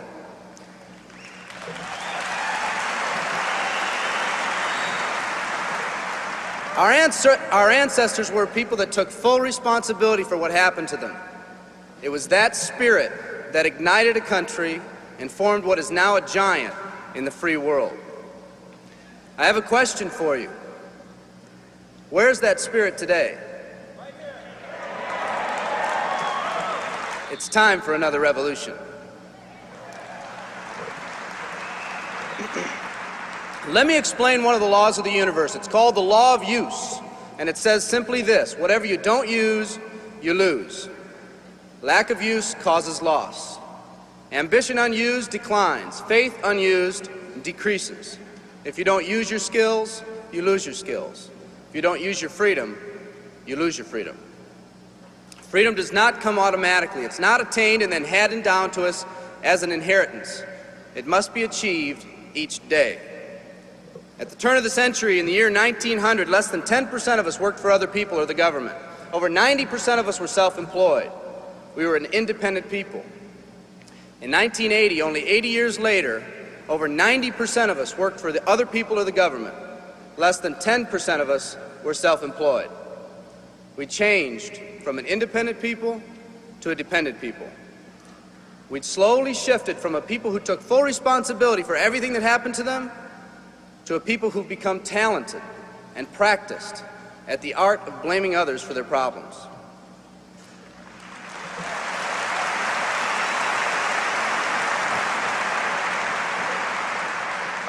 Our giant has fallen asleep. Our forefathers didn't say, who's going to take care of me? They simply said, all I ask is the opportunity to be free and the ability to take care of myself and my family. Today, we elect officials who will, quote unquote, take care of us. We cry out against anyone who dares to ask us to provide more value in the workplace. We do everything we can to spread around the suffering in our society, and yet no one is willing to step up and be part of the solution. We've slowly changed from a society that compensates based on value to a society that compensates based on entitlement and seniority. What we've come to believe is our due. We act as if someone actually owes us a living. Part of this change is due to the dramatic rise of conformity in our society. We're all taught to conform. Incredible pressures are put on us every day to do things, quote unquote, the right way. And yet no one asks the question, is this really the right way? A man once said, I'm just a collection of mirrors reflecting what everyone expects of me. We live our lives to please those around us, and the scary thing is, the people around us are doing exactly the same thing. Psychologist Rollo May calls us outer-directed people. We don't act, we only react. We seek not to be outstanding, but to fit in. We're able to respond, but not to choose. Perhaps that's why a wise man once said, the mass of men lead lives of quiet desperation. In order to change, we need to become inner-directed people. People with our own purpose. People who are not easily swayed by the opinions of others. And that's difficult because from a very early age, we look to the opinions of others to orient ourselves and to validate our decisions and our actions. Nietzsche said, "We need more strong people in this world because the weak, by their sheer mass, are forcing weak ideals and weak values on us all."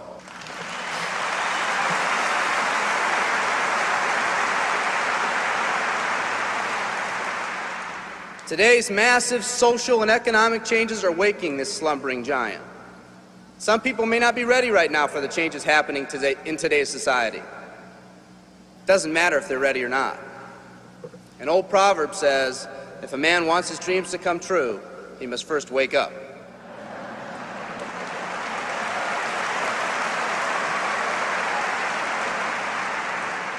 I, for one, am glad for the radical changes in our society because I believe that within that crisis, we will find that independent spirit that once pioneered this country. Some of us are finally ready to change.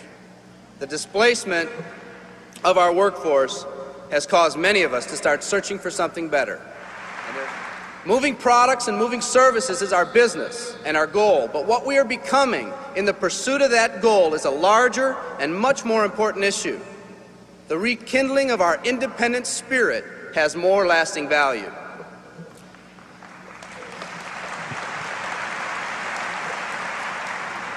There's no more noble a business than the business that encourages the development of people.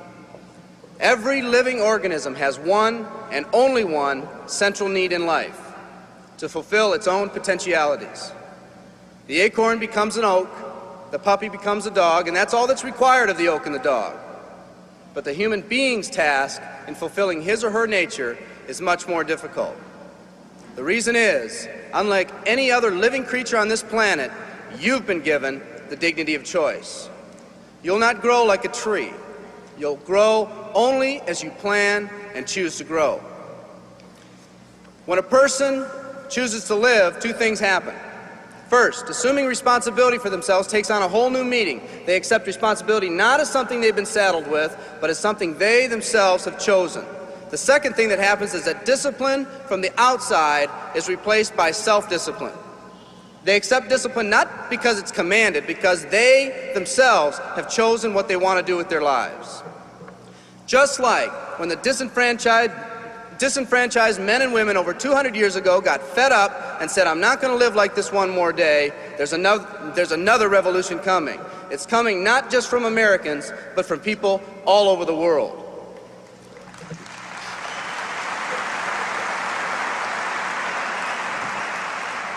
It's coming from people who've been oppressed in meaningless jobs, from people who've been unjustly held back, from people who've been slighted or ignored, from people who've had their hopes crushed time and time again by the circumstances around them, from people who've been playing in a game where the rules weren't the same for everyone, from people whose dreams have almost died by the methodical dripping of negative and pessimistic forces, people who've just been waiting for the right opportunity to present itself, an opportunity that they could hold on to, believe in, a place where people believed in them. I hear the rumbling of this coming revolution every day. The old rules are changing, and society is finally ready for that change. Will people try to persuade you not to rise up? Yes, they will, and sometimes with the best of intentions. But we must fight anyone or anything that tries to influence us against our freedom. And they'll try. Believe me, they'll try.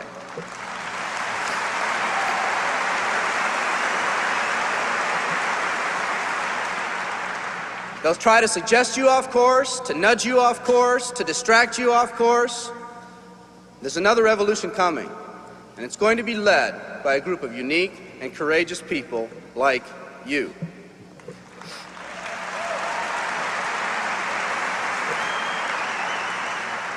People who've had it with the way things are. People who've picked out their mountain in life and said, "I'm going to the top." And if someone tells you you can't climb mountains, you don't have any experience. You tell them, "I'm going to the top."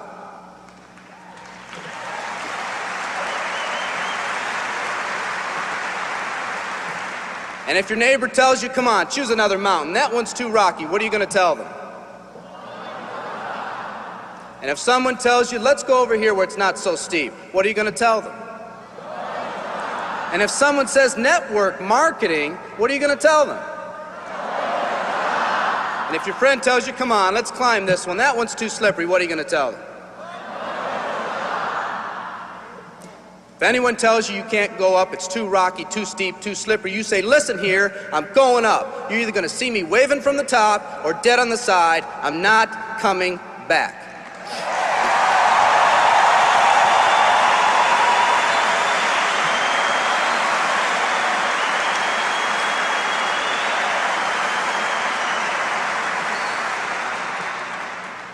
There's something about the do-or-die attitude. It's almost like when someone has a do-or-die attitude, time, fate, and circumstances seem to get together, have a hasty conference, and say, they say they're going to do it or die. We might as well let them have it.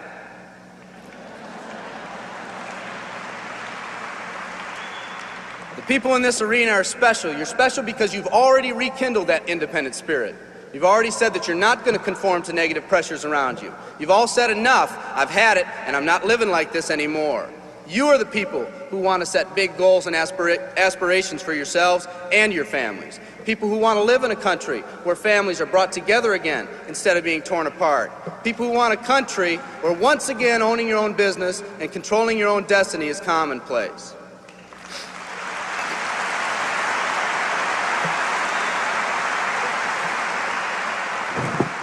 People who want a country where every man, woman, and child is treated with equal respect and dignity.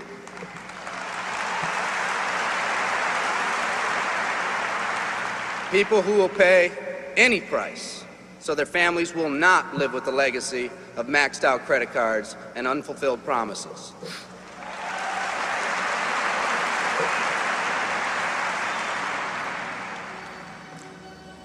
Today, we stand at the genesis of a new revolution, and people like you are going to lead it. Theodore Roosevelt said these words decades ago, and I think they're particularly appropriate today. He said, "We see across the dangers of the great future, and we rejoice as a giant refreshed. The great victories are yet to be won. The greatest deeds yet to be done. I've dreamt of a company that can give us the opportunity to make these dreams come true, by allowing us all to fulfill our own true potential. I love you all. Thank you very much."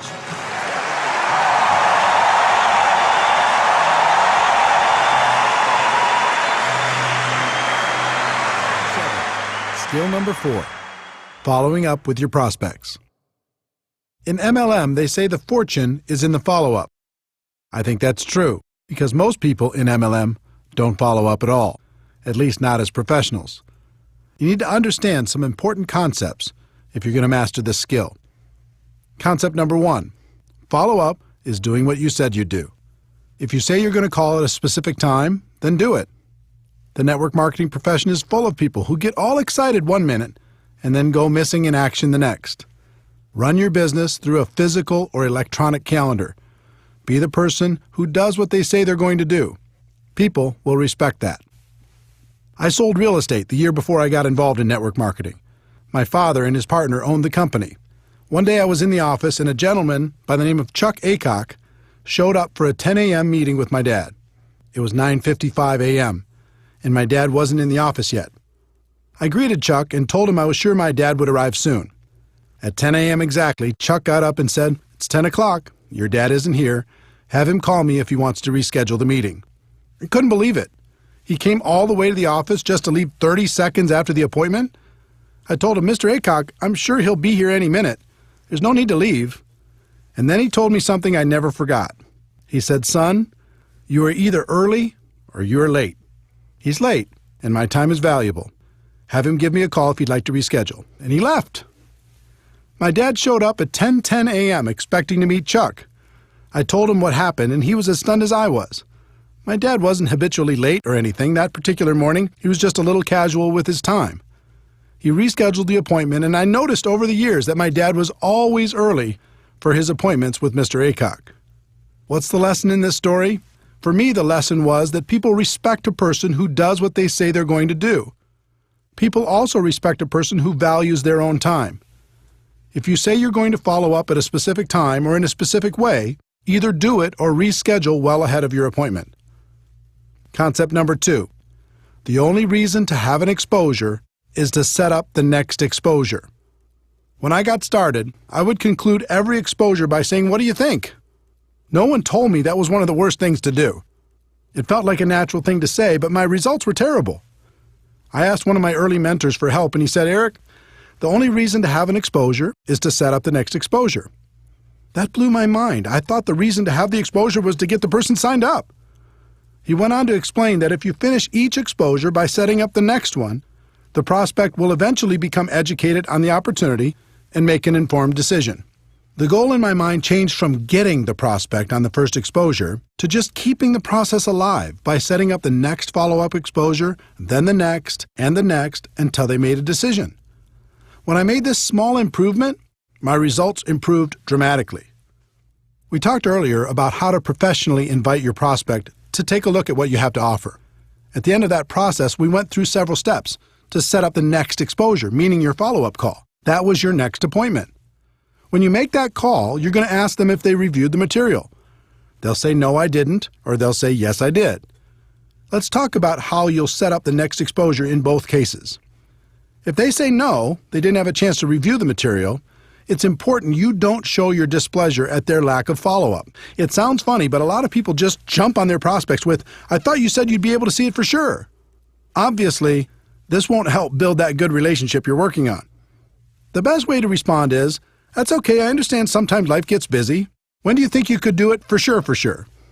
You might say, for sure is a little much, but I've used that for decades in this follow-up situation, and I do it because it works. In any case, use whatever language you'd like to use to set up the next time and walk through the same steps to get the commitment. Once you have it, including the date and the time of the next call, the next exposure, then hang up and call them when you said you would. If you call them at the scheduled time and they still haven't reviewed the material, just repeat the process until they do. Remember, they are setting up the appointment, and you are being the professional by following up like you said you would.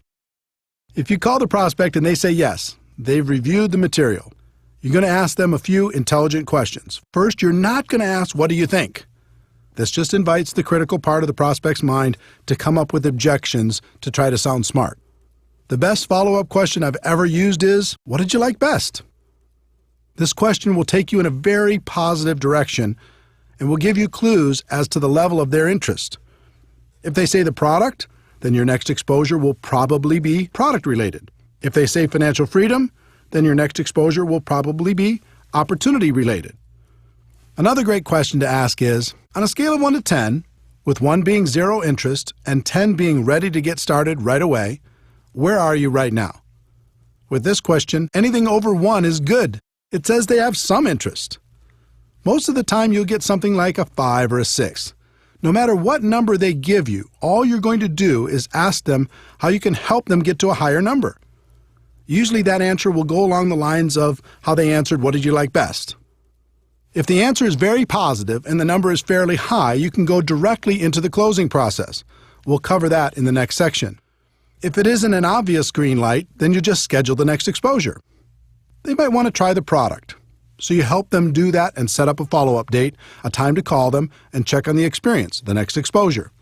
They might want to understand the compensation plan, so you set up a time to get together and review it, the next exposure. They might want to talk with their spouse, so you send them home with materials they can share with their spouse and set up a date and time when you'll follow up, the next exposure. Whatever it is, you never finish one exposure without setting up the next one. Never. If you do, it's over. That's what used to happen to me at the beginning. I would have someone look at the opportunity. When they'd done that, I'd say, "So, what do you think?" They'd usually mumble something like, "I'll let you know," or "I'll get back to you," or "I need to think more about it," or something similar. And poof, they were gone. Then when I tried to call them back, I was just bothering them. The whole thing felt uncomfortable. Once I changed to never finishing one exposure before setting up the next one, everything changed for the better. I was being professional. I was in control. The prospect had more respect for me and for the opportunity. All of this happened from this one small change in mindset. Concept number 3. It takes an average of 4 to 6 exposures for the average person to join. When people don't understand that the only reason for an exposure is to set up the next exposure, they put too much pressure on their prospects and on themselves. In the some will, some won't, so what next MLM culture, people hammer on a person once, and if they don't join right away, they move on and never follow up. In many cases, they take it a step further by damaging the relationship with the prospects with their attitude. Professionals understand that it takes an average of 4 to 6 exposures for a prospect to become involved. Their goal is education and understanding. It's hard to educate someone in one exposure, so they take them from exposure to exposure to exposure, knowing it will eventually sink in. Through that process, they also build a stronger relationship with the prospect. They strengthen the friendship. That helps build trust, and people enjoy working with people they like. 4 to 6 exposures is an average, which means that for every person who joins on the first exposure, there's going to be a person who takes more than 10 exposures to join. You just never know. Some of the best people in network marketing were prospected for years before they finally made the decision to take part in the opportunity. Keep your urgency, but have patience. Concept number 4, condense the exposures for better results. Posers prospect someone once and move on. Amateurs prospect someone through several exposures over time. Professionals condense those exposures into the shortest time possible. People are busy. They're constantly distracted by life. When you're approaching them to take a look at something new, it's important to keep their interest. The best way to do that is to stack the exposures as closely as possible. If you go slow, you might start by having them check out a video, then a few weeks later have them listen to a conference call, then a month later have them attend a webinar, then after another month, invite them to a 3-way phone call with you and another distributor. This slow process is difficult because between each exposure, they tend to get distracted by life. It can almost be like starting over every time. On the other hand, if you have them check out a video, then join a conference call, then try the product, then get on a webinar, then participate in a 3-way call, then come to a live meeting, or whatever combination of exposures you use in your company and do it all in 1 week, you give them the opportunity to really think about how this could change their lives. Questions and objections. At every step in the recruiting process, you'll come across questions and objections. This is natural. A lot of the time, your prospect will just be bringing them up to sound intelligent. They don't want to seem easy, so they throw out objections to feel better. How you respond is extremely important. If you act defensive, you'll plant a seed of doubt in their minds. If you act offensive, you'll chase them away. Remember, our goal is education and understanding. It's not to win an argument. Our job is to help blind people see. When someone brings up a negative question, or if they offer you an objection, all they're really doing is helping you to identify one of their blind spots. It's helpful to know what these are so you can assist your prospects in eliminating them. I'm going to give you some specific tactics to help overcome objections, but the thing I want you to remember and spend more time focusing on are concepts. Tactics come and go. Concepts are timeless. I found that objections fall into one of 2 categories. The first is the prospect's limiting belief in their abilities. They aren't sure they can be successful. The second is a limiting belief in network marketing. They aren't sure network marketing will help them achieve their goals in life. For both categories, one of the best concepts is empathy, how you relate to people. And the best way I know to relate to people is to let them know you're just like they are. You had the same doubts, the same questions, the same fears, and you overcame them. Believe it or not, your story and the stories of others will do more for you in overcoming objections than anything else. There's an old tactic called feel, felt, found. It works with the concept of empathy. When a prospect offers an objection, you respond with, "I know how you feel. I felt the same way. But here's what I found." You can use that quite literally and with great success. You can also modify it based upon your story and your prospect. When prospects have a limiting belief in their abilities, the common objections in this category are, "I don't have the money. I don't have the time. It's not my thing. I'm not a salesperson. I don't know anyone. Or I'm too old, too young, have no experience, etc." Some people teach fancy approaches where you make yourself seem smart and the prospect seems stupid. "You don't have any money? Do you have a cable bill? Do you have a cell phone? Do you ever go out to dinner? You have lots of money. Come on, wake up." Or, "You don't have the time? How long do you want to have that reality in your life? You have to change if you want your life to change." How does it feel when you hear that? How would it feel if someone were to say it to you? Pretty bad, right? A better approach is to relate to the person and tell your story. When a person tells me, "I just don't have the money right now," I respond, "I had the same exact challenge. I didn't have enough money to pay my bills, let alone start a new business. But when I thought about it, I realized if I didn't have enough money to pay my bills now, How was I going to change that in the future? I was tired of being behind. I was tired of scrambling. I wanted more out of life. So you know what I did? I found a way. And it was the best decision I ever made. Let me ask you something. If you really felt this was a chance for you to take control of your financial future, do you think you could find a way to make it happen? 9 times out of 10, they would agree they could find a way. Again, forget the exact words and focus on the concept. I told them I was the same as they were, with the same objection. I told them about my pain, and I told them I found a way to solve it. As a result, we bonded. We related to each other. We were in the same boat with the same hopes and dreams. And if I didn't have a personal story that would compare with theirs, I would tell another person's story. There are plenty of stories inside your company that can relate to virtually every situation. So when a prospect tells you their objection, you can say, I know what you mean. I have a friend who had that same exact problem, and let me tell you their story. Can you see how that approach would work with all the objections based on a person's limiting belief about themselves and their lives? The concept is simple, it's proven, and the results are amazing. When people have limiting beliefs about network marketing, this category includes, is this MLM? Is this one of those things? Is this a pyramid scheme? I'm not interested in MLM. I don't want to bother my friends. And how much are you making? Let's start with the one that strikes fear into the hearts of most people in our profession. Is this MLM? Or variations like, is this one of those things? Or is this a pyramid scheme? Or I'm not interested in MLM. Some people go a little crazy when they hear this question. They say, pyramid scheme, like every corporation in the world, like the government? You mean that? Instead of going crazy on your prospects, it's important to understand where this question comes from.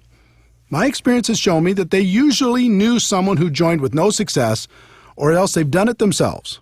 Usually they just purchased a virtual lottery ticket like I described earlier and it didn't pay off. This scenario represents well over 90% of the people who will ask this kind of question. The rest of them have heard of opportunities like this and are rightfully skeptical of the promise of getting rich quick. If they ask this kind of question with any sort of emotion, I know they've been involved at some point. So I say, wait a minute. You have a story. What happened? Were you involved in network marketing at some point?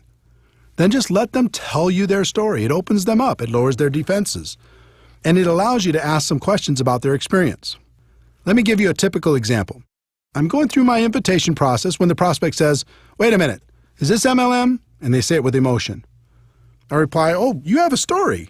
Did you try it out at some point? What happened? They say, yeah, I joined a company a few years ago, bought some product, and lost my money.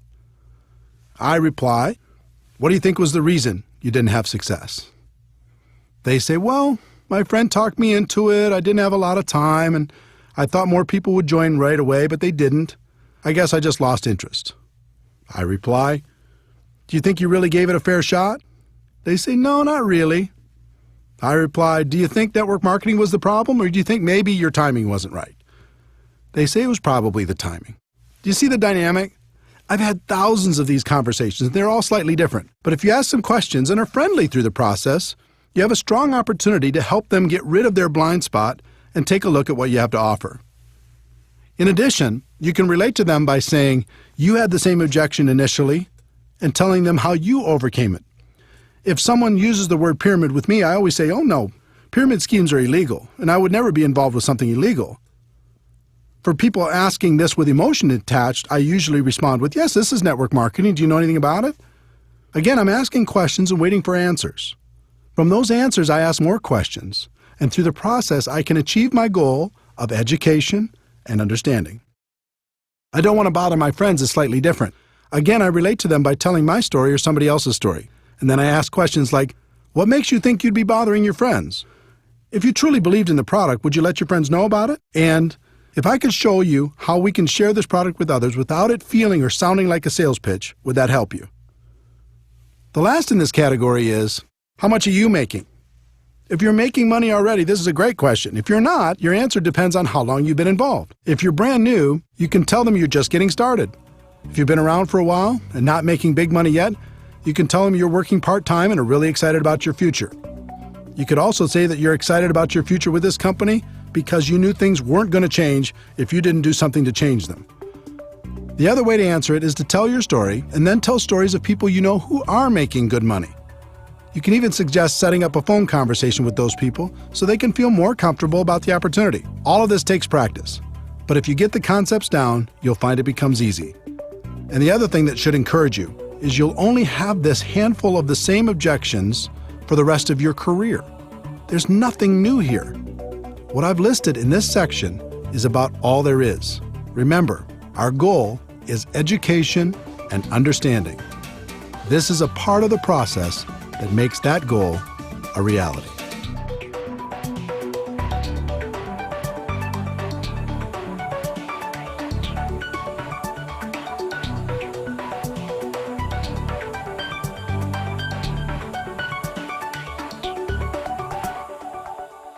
Chapter 8.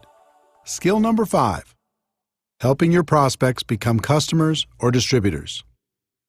This skill is a natural byproduct of following up professionally. If you walk through exposure after exposure, our goal of education and understanding will be accomplished. But that doesn't mean the prospect will come out and ask you for an order form or an application. It's your job to get them to a decision.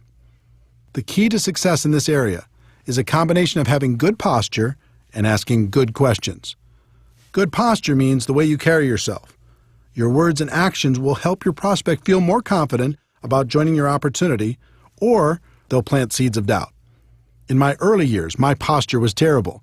I was trying to get people instead of pursuing the nobler goal of education and understanding. And the prospects could feel my intentions. I was very emotionally attached to the outcome. You could even say I was needy. Every time I got to this part of the process, I really wanted it. Again, the prospect could feel my emotional attachment, and that usually scared them away. Through lack of results and without even realizing it, I started to assume people were not going to be interested. And that assumption started to seep into everything, which led to the predictable result of the prospect not joining. Most of the time, I wasn't properly prepared. I didn't have applications, startup materials, or whatever else was necessary. Think about the subconscious impact this had on my prospects. It seemed just about everything I did projected a lack of belief and a lack of professionalism.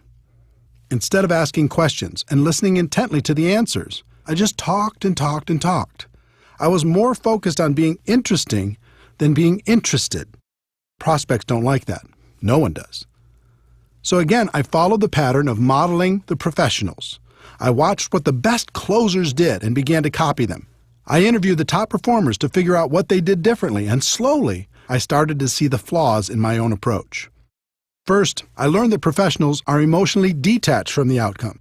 In other words, their goal is education and understanding while helping a prospect make a decision that would positively impact their lives. They're the opposite of needy. They aren't trying to get anybody. They are honestly just trying to help. Second, they're very assumptive in their approach. They expect the person to join because their belief that the opportunity would benefit the prospect is so strong. They're rock solid. Many of them are sincerely shocked when a person decides not to get involved. Third, it was interesting to learn they promoted themselves as much as they promoted the product or the opportunity. What I mean by that is they helped the prospect make the decision by saying, "You get me." When they promoted themselves, it isn't like, "I'm going to do everything for you." It was more like, "We have a great product and a great opportunity, but I'm going to take this thing to the top and we can do it together." This gives people great comfort in knowing that they don't have to learn everything on their own. Fourth, they are always prepared. Always. They have everything they need to get a person started right on the spot. And fifth, they ask question after question after question and are great listeners. They act like a consultant helping a person with a problem. The best consultants in the world have to ask a bunch of questions before they can offer a solution. Network marketing professionals use questions as their most powerful tool. As you can imagine, it took me a while to figure all of this out, and that was just half the battle. It's one thing to have the information, and it's another thing to put it into action. I wasn't as talented as the pros, but I could model what they did, so I just started to act like they acted. I acted emotionally detached. I really wasn't at the beginning. I started to act very assumptive that people would join. I really wasn't at the beginning. I started to tell people, "And you get me," even though I didn't think that was such a huge benefit at the beginning. I was always prepared. I started to ask lots of questions, focusing more on being interested than interesting. And as time went on, I acted less and less and believed more and more. The same can happen for you. Let's talk about questions. If you were a consultant and your job was to figure out if an opportunity was a good fit for your client, what would you do? You'd ask questions, right? In working to help a prospect make a positive decision about your opportunity, you're going to do the same thing. But instead of asking, "What did you think?" which leads nowhere, learn to ask questions that lead in a positive direction. Did it make sense to you? What did you like best about what you just saw? Pretty exciting, isn't it? Can you see how this could be an opportunity for you? Of these examples, the one I use most is, what did you like best? The answer to that question is almost always positive, and it gives you clues as to the area in which they're most interested. Then I like to say, let me ask you a question on a scale of 1 to 10, with 1 meaning you have 0 interest and 10 being you're ready to get started right now. Where are you? They'll give you a number. And it's usually obvious from their number that they either need more information before they'll make a decision or they're leaning towards getting started now. If you feel they need more information, just guide them to the next exposure that will help them the most. But if you feel they're ready to get started, then ask a series of 4 questions. This 4-question close has produced strong and consistent results over the course of my career. If you learn it and use it, you'll be amazed at how many people you can help. Question number 1.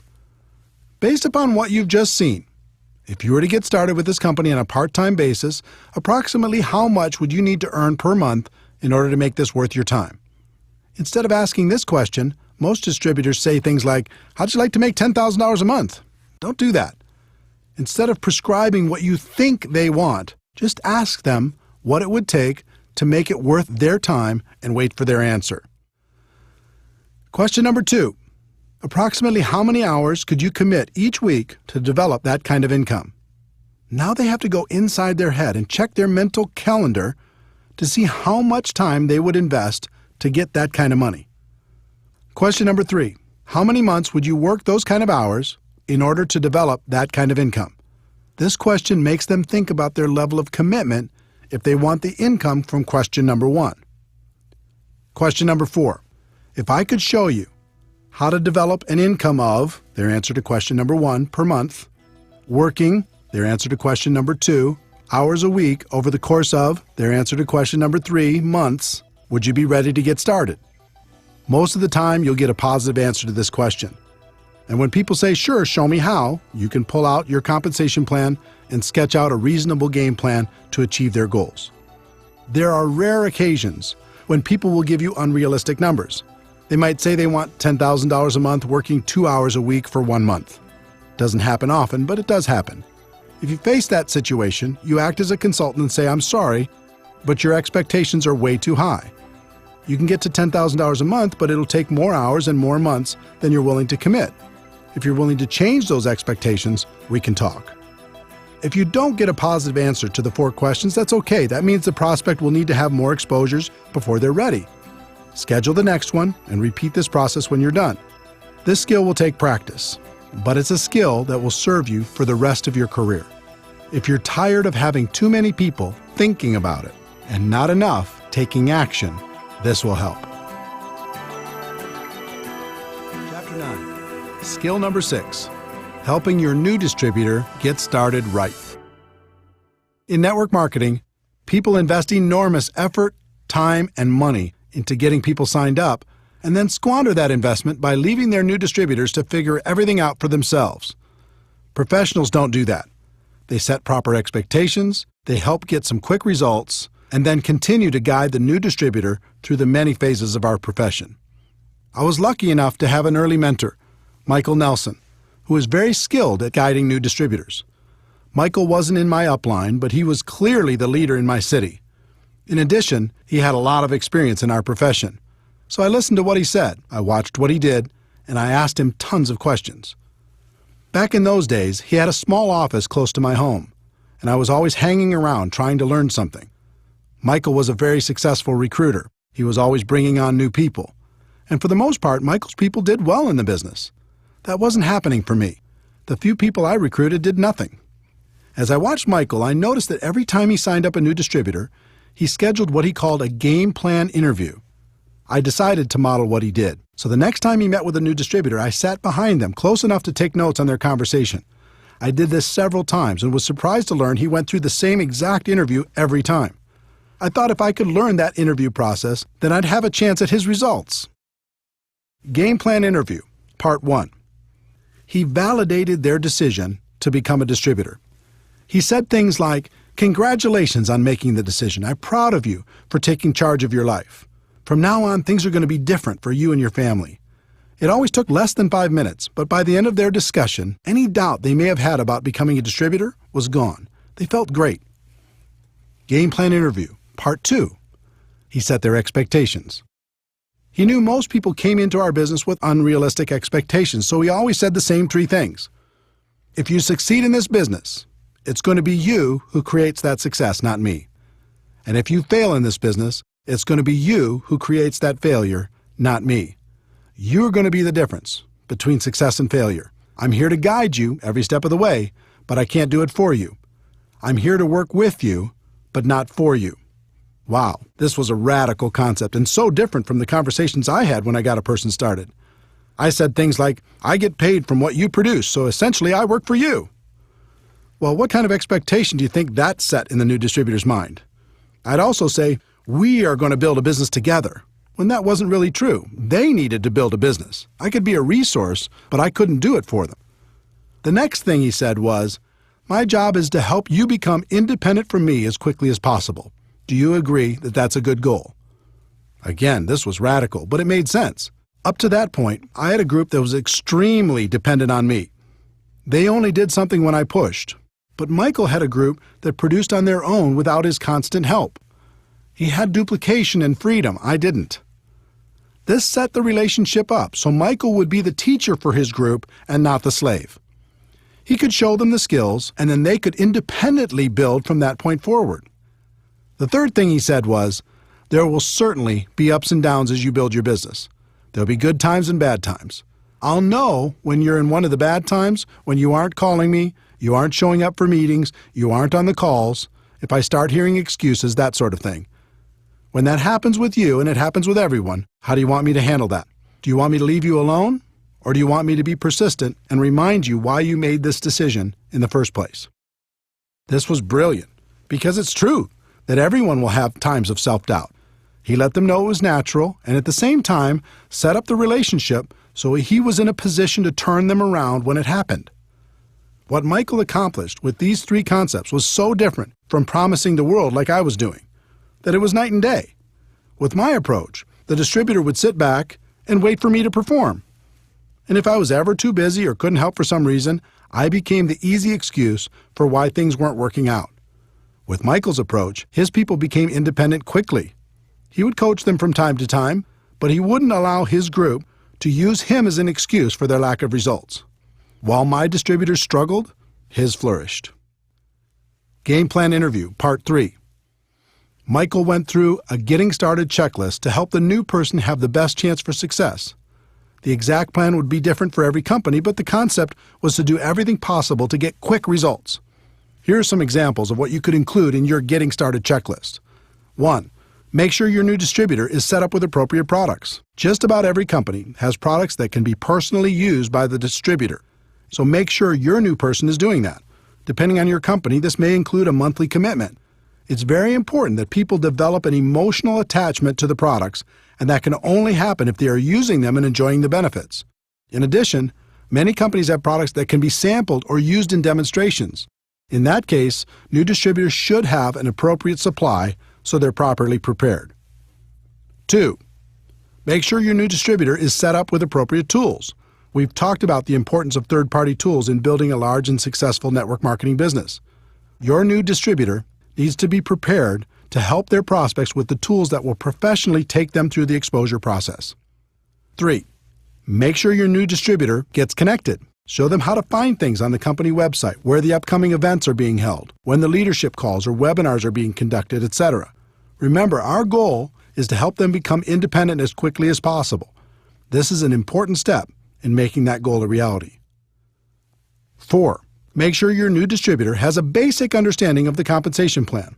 They don't need to know it in detail at the beginning, but they should at least understand the key points and what will happen financially as they move through the first few levels. 5.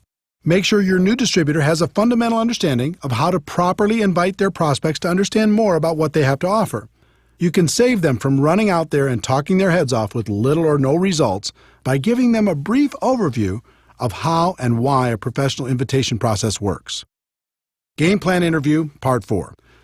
Michael helped the new distributor create a game plan to get through the first few ranks and challenged them to do it quickly. He understood and helped me to understand that it was a race to help a person get results quickly. If they received early positive reinforcement, they'd continue, and if they didn't, they had a tendency to fade away. Every company is different, so this game plan will also be different. But think about the simple actions you can encourage people to take during the first week to get the best possible results.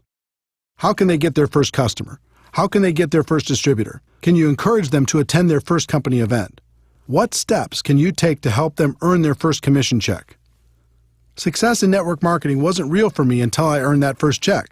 When it arrived, everything changed for me. I started to really dream about creating a better life for myself and my family. Helping your new person get off to a quick start is vital. Game Plan Interview, Part 5. Michael always ended by giving some specific assignments.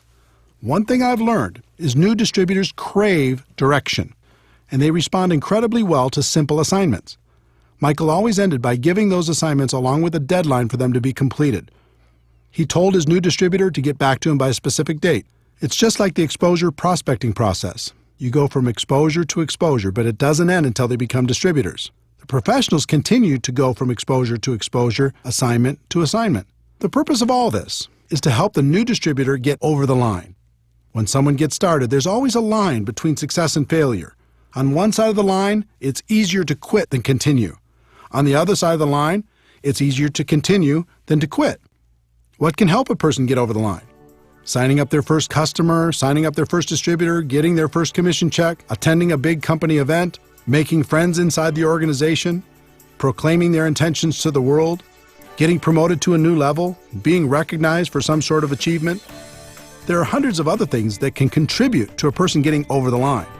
As a sponsor, your job is to help them get over the line and stay over the line. And the line never really goes away. It's always there.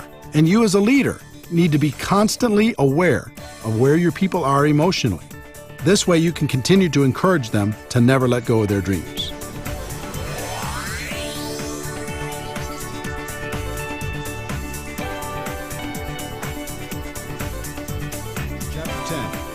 Skill 7, promoting events. In network marketing, meetings make money. It's just that simple. Yes, technology can help us connect with people in ways that are becoming more and more efficient, but nothing replaces face-to-face interaction. Meeting people one-on-one, in small groups, or at local or bigger events will have a huge impact on the long-term success of any network marketing organization. But one particular type of event is the most powerful, and that is the destination event. It might be a company-sponsored event or one put on by your upline leadership, but a destination event is one where most of the attendees travel to a different city, stay at a hotel, and participate in a conference or convention. Some try to argue that the destination event is dead in the new technology world and people won't travel for these things anymore. All I can tell you is those people aren't top earners in our profession. If you study what the successful people do to build their network marketing organizations, you'll find that virtually every one of them uses destination events as a cornerstone for building their business. There's something magical about getting away from your day-to-day grind and focusing completely on your dreams. Total immersion, even if it's only for a weekend, is good. You can use it to refocus and recommit to your future and gather the strength necessary to go back home and do what's necessary to move your business forward. You gain strength from the presentations you hear during the event. Sometimes a person says something at just the right time in your life, and it changes you forever. Over 20 years ago, I was at a convention when a guy by the name of Johnny Daniels said, "You can tell the size of the man by the size of the problem that gets him down." That statement went right into my heart and has helped me ever since. If I ever get sad or depressed, something inside me says, "Is this the size of Eric?" I answer no, pick myself up, and get moving again. I've had hundreds of those moments over the years at destination events. I gave up blaming at an event. I decided to become a professional at an event. I realized no one could stop me at an event. I decided to go to the top at an event. In fact, as I think back, I can't think of a single significant moment in my network marketing career that didn't happen at an event. They're that powerful. In addition to gaining strength from the presenters, you'll also receive incredible validation of your decision to be involved. It's a concept called social proof, and it's very important. As human beings, we're wired to seek proof from sources outside of our own thoughts and experiences. At a destination event, you'll see lots of other people who've made the same decision you have, and that feels good.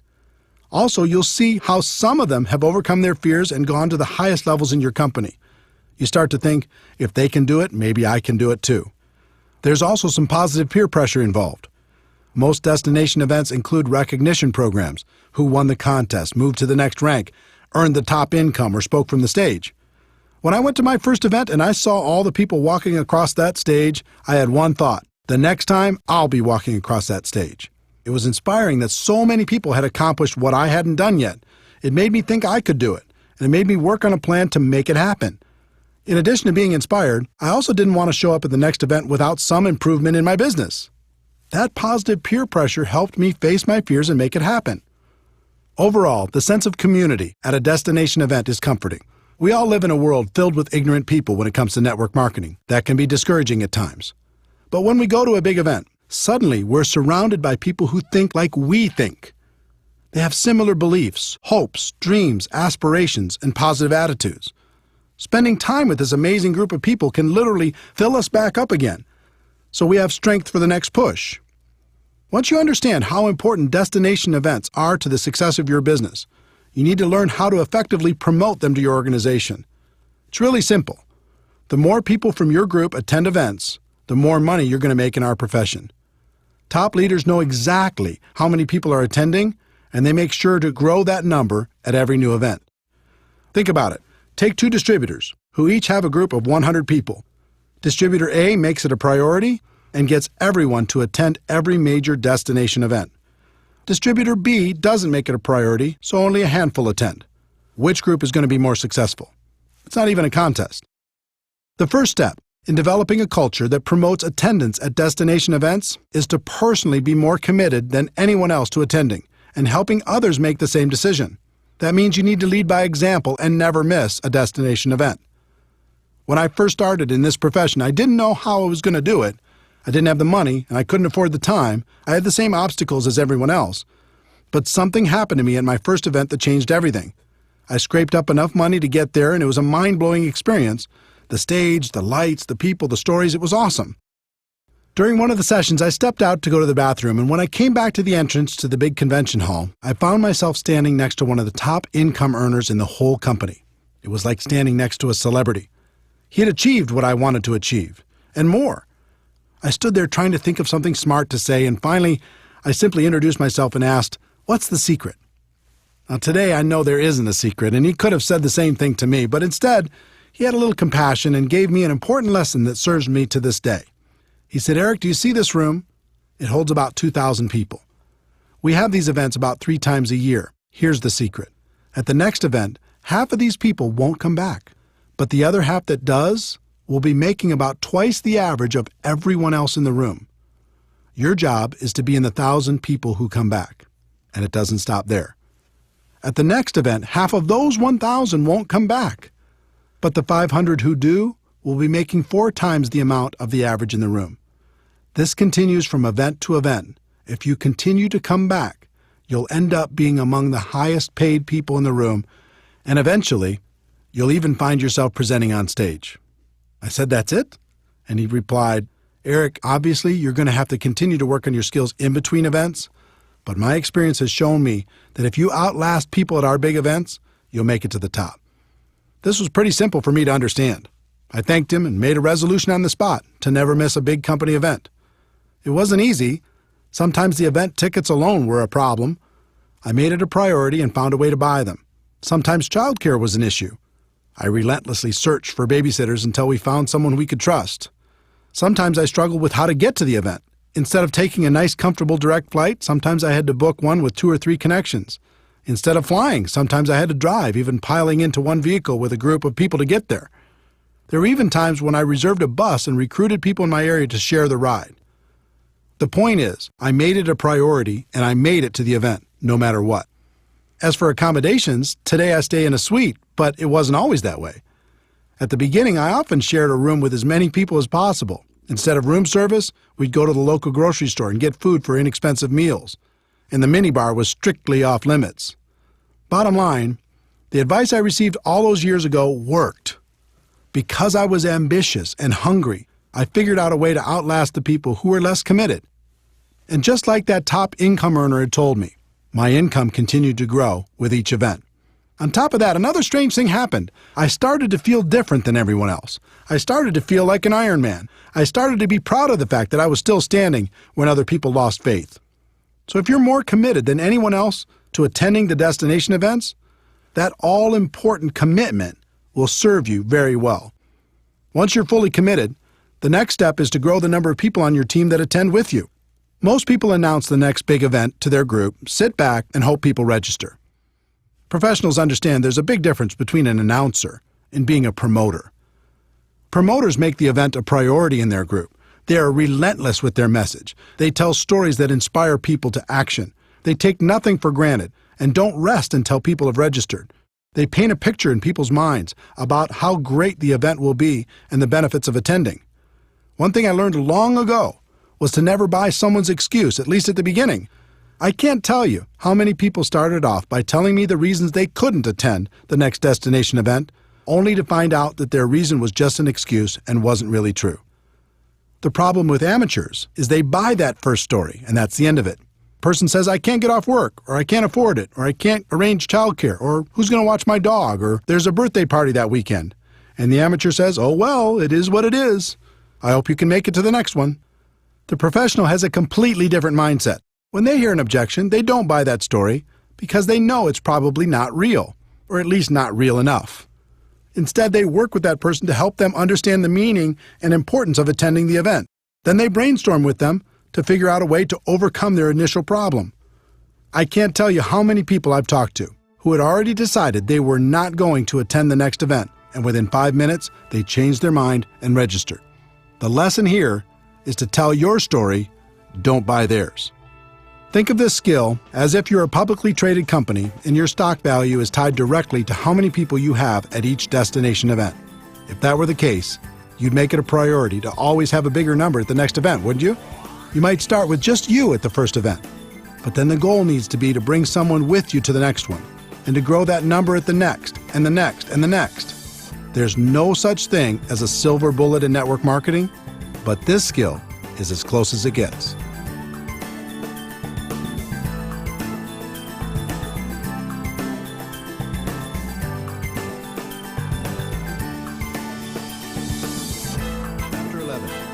Anything worthwhile takes time. If a person starts a traditional business, they expect to break even in their first year and possibly pay back their initial investment in the first 5 years. But when a person starts a network marketing business, they expect to get their money back in the first month, make a profit in their second month, and get rich by the third month. And when that doesn't happen, they blame network marketing. It's like people don't want the laws of the business world to apply to network marketing. We do have a better way, but we're not selling magic beans here. Anything of value takes time to develop. I learned a great lesson early in my network marketing career. From time to time in your life, your income might take a lucky jump. You might be in the right place at the right time. But if you don't quickly grow as a person to that new higher level, your income is going to come back down to the level of who you really are. In the end, you only get to make what you are. How many people do you know that hit it big and lost it all? I learned this lesson the hard way in my first few months in MLM. Back in 1988, I joined a company that had a $5,000 upfront package, which paid the sponsor between $1,200 and $2,400 depending on their level. Although I'm glad most of those big money packages have left our profession, back then a person could make some pretty big money fast. In my first month with that company, I earned approximately $7,400. If you remember, my strategy was to quickly call my dad's friends before he could get to them. I was ecstatic. In my second month, I earned about $12,200. Unbelievable. But then reality kicked in. I wasn't a $12,000 a month person. I hadn't worked on my skills. I wasn't developing myself. I was just riding the wave.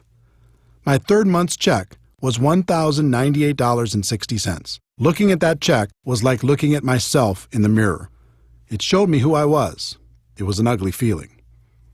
My first reaction was to quit and blame everyone and everything for my bad check.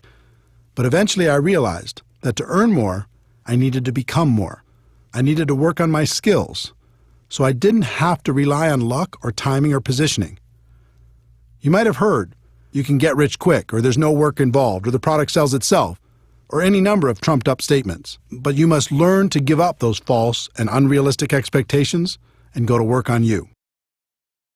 The 1-3-5-7 formula. There's a formula I've seen work in our profession. I call it the 1-3-5-7 formula.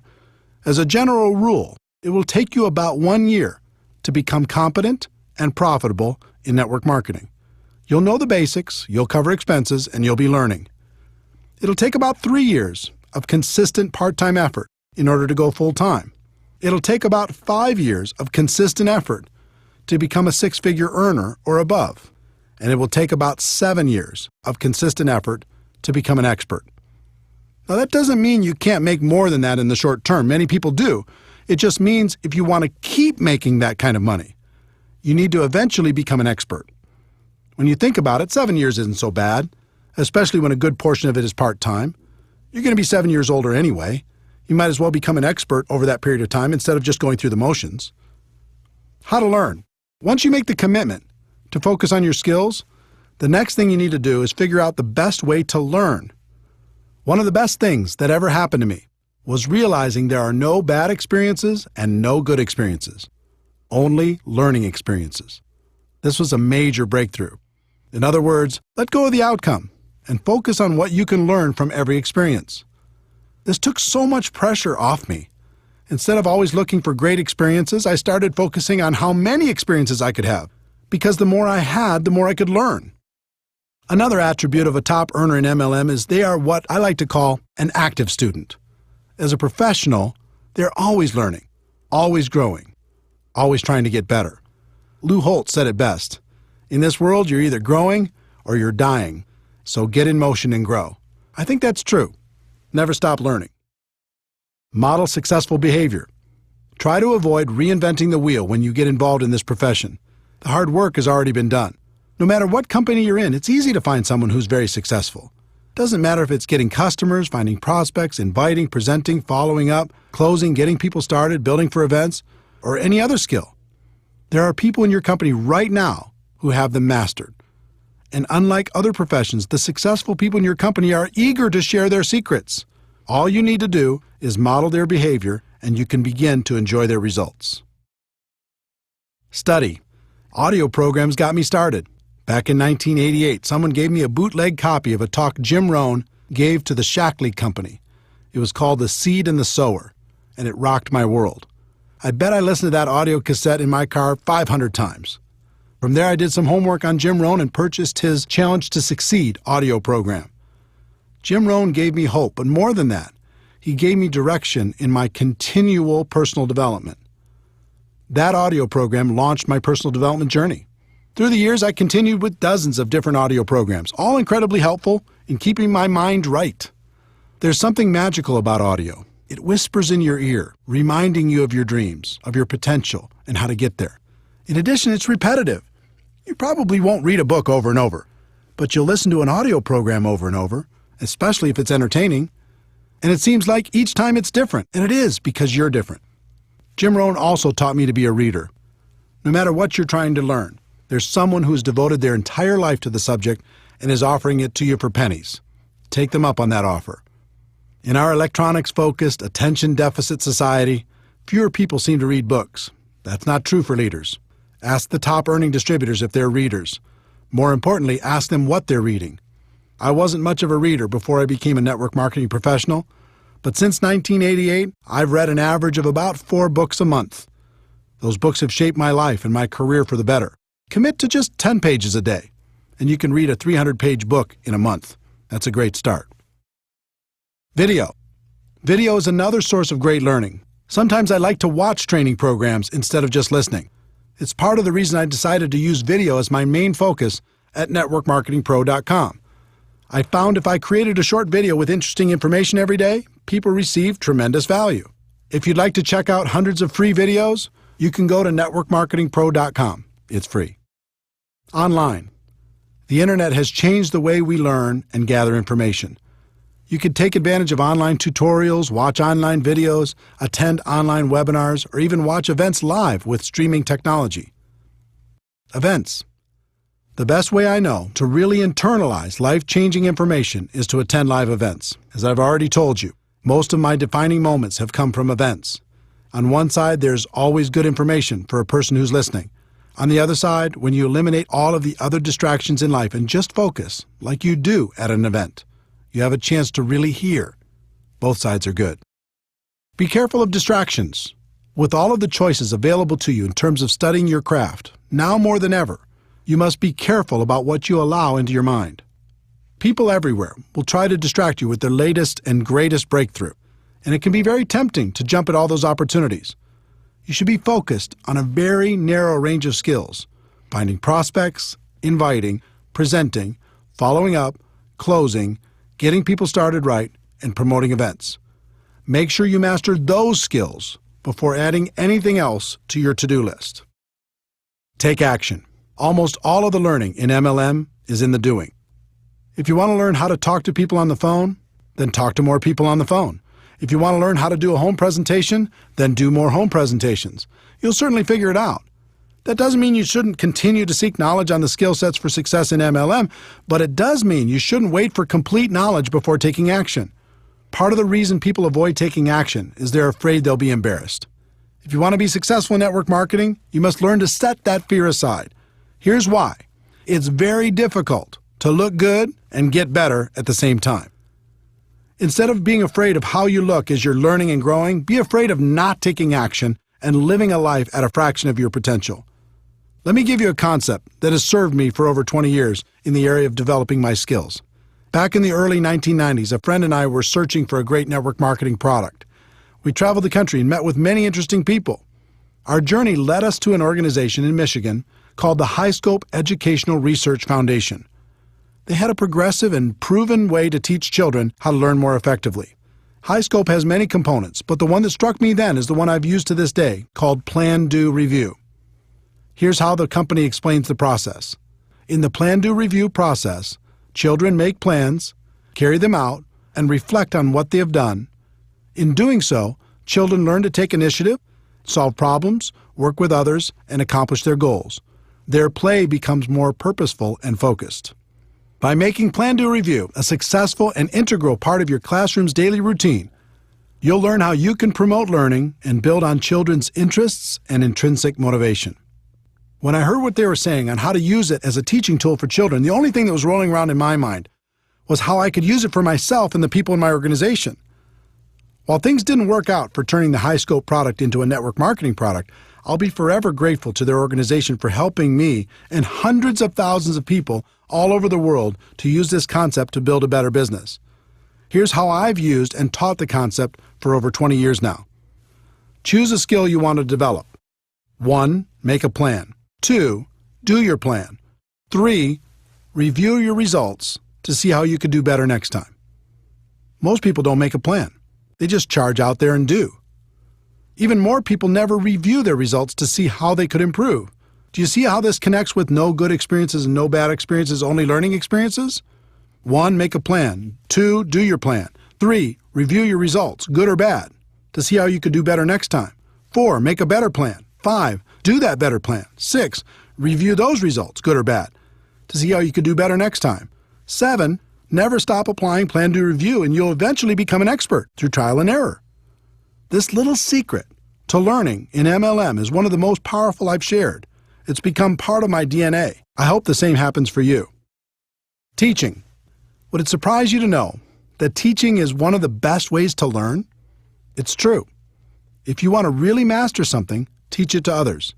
Teaching burns a groove in your brain like nothing else can. Who do you think gets the most benefit from the daily video shows at networkmarketingpro.com? I do. I have to think about it, prepare, and present the message every day, so it helps keep me sharp and on top of my game. The lesson for each of you should be to find someone to teach. Even if you just have one person in your group, start there. And as your group grows, look for more and more opportunities to teach. You'll get the most benefit. Your associations. This is another important lesson from Jim Rohn. He taught me the law of association that says you'll become the average of the 5 people you spend the most time with. You'll think how they think, act how they act, talk how they talk, and earn how they earn. Let me tell you something. This law is real. You can't fight it. I've done 3 things over the course of my career when it comes to my associations. First, I've disassociated with the people who are toxic to my life. This isn't an easy decision, but it's an important one. Some people will keep you down permanently. Second, I've limited my associations with negative people or people who weren't helping me grow in the direction of my dreams. I just learned to spend less time with those people and more time on positive influences. And third, I've worked to expand my associations with people who can help me become a better person and a better professional. If you're trying to learn to become an expert in the network marketing profession, doesn't it make sense to find a way to spend more time with the people who have the skills you're looking for? If this is a little too stressful to think about when you're looking at the 5 people you're spending time with right now, here's a little tip. About every 6 months, one of the people in your 5 will change. They'll move, get a new job, start a relationship, end a relationship. Something will happen. The secret is, when that happens, choose very wisely when you're thinking about who's going to take their place. Most people don't think about this at all. They just let the next person fall into that place. That's a big mistake. Find someone who will push you. Find someone who will inspire you. I hope these suggestions on the learning process of becoming a professional have been helpful to you. It's okay to dream big, but you also have to be patient. Anything of value takes time. Continue to develop your skills. Become a permanent student. Those skills will make a place for you for the rest of your life. There's one more concept you need to understand. I've analyzed the top earners in network marketing. I've interviewed them, and we've become friends. Do you know what they all have in common? They work hard.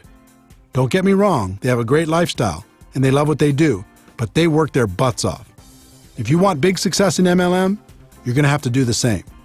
Network marketing isn't about luck, timing, positioning, or signing that magic person who will make you rich. Freedom is possible, but it isn't free. It will take hard work to stay consistent when the world tries to distract you. It'll take hard work to learn the skills required for long-term success. It'll take hard work to become the leader you're meant to be. Some people in network marketing become unhappy when they realize work is involved. Most of them join for some sort of free ride. When they experience growing pains, they run for the hills. Be different. It might take hard work, but it's good work. And it's the best way I know for the average person to enjoy true freedom.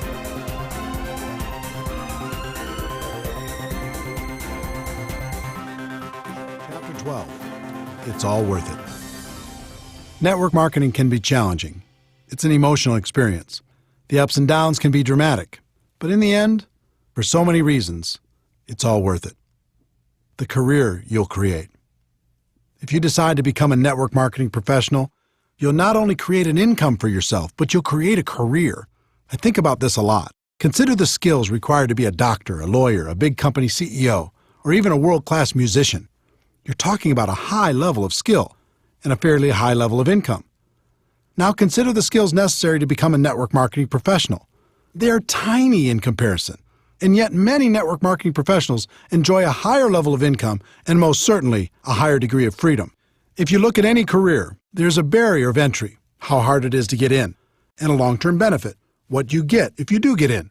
For example, a doctor might have 12 years of school plus an internship. That takes intelligence some of us don't have, money some of us don't have, or even possibly contacts some of us don't have. At the end, they get to enjoy a long-term benefit, although many of them would say the benefit wasn't worth the investment.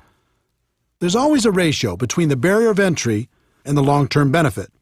There's no question in my mind that of all the professions in the world, the profession of network marketing has the best ratio when you compare the low barrier of entry with the high long-term return.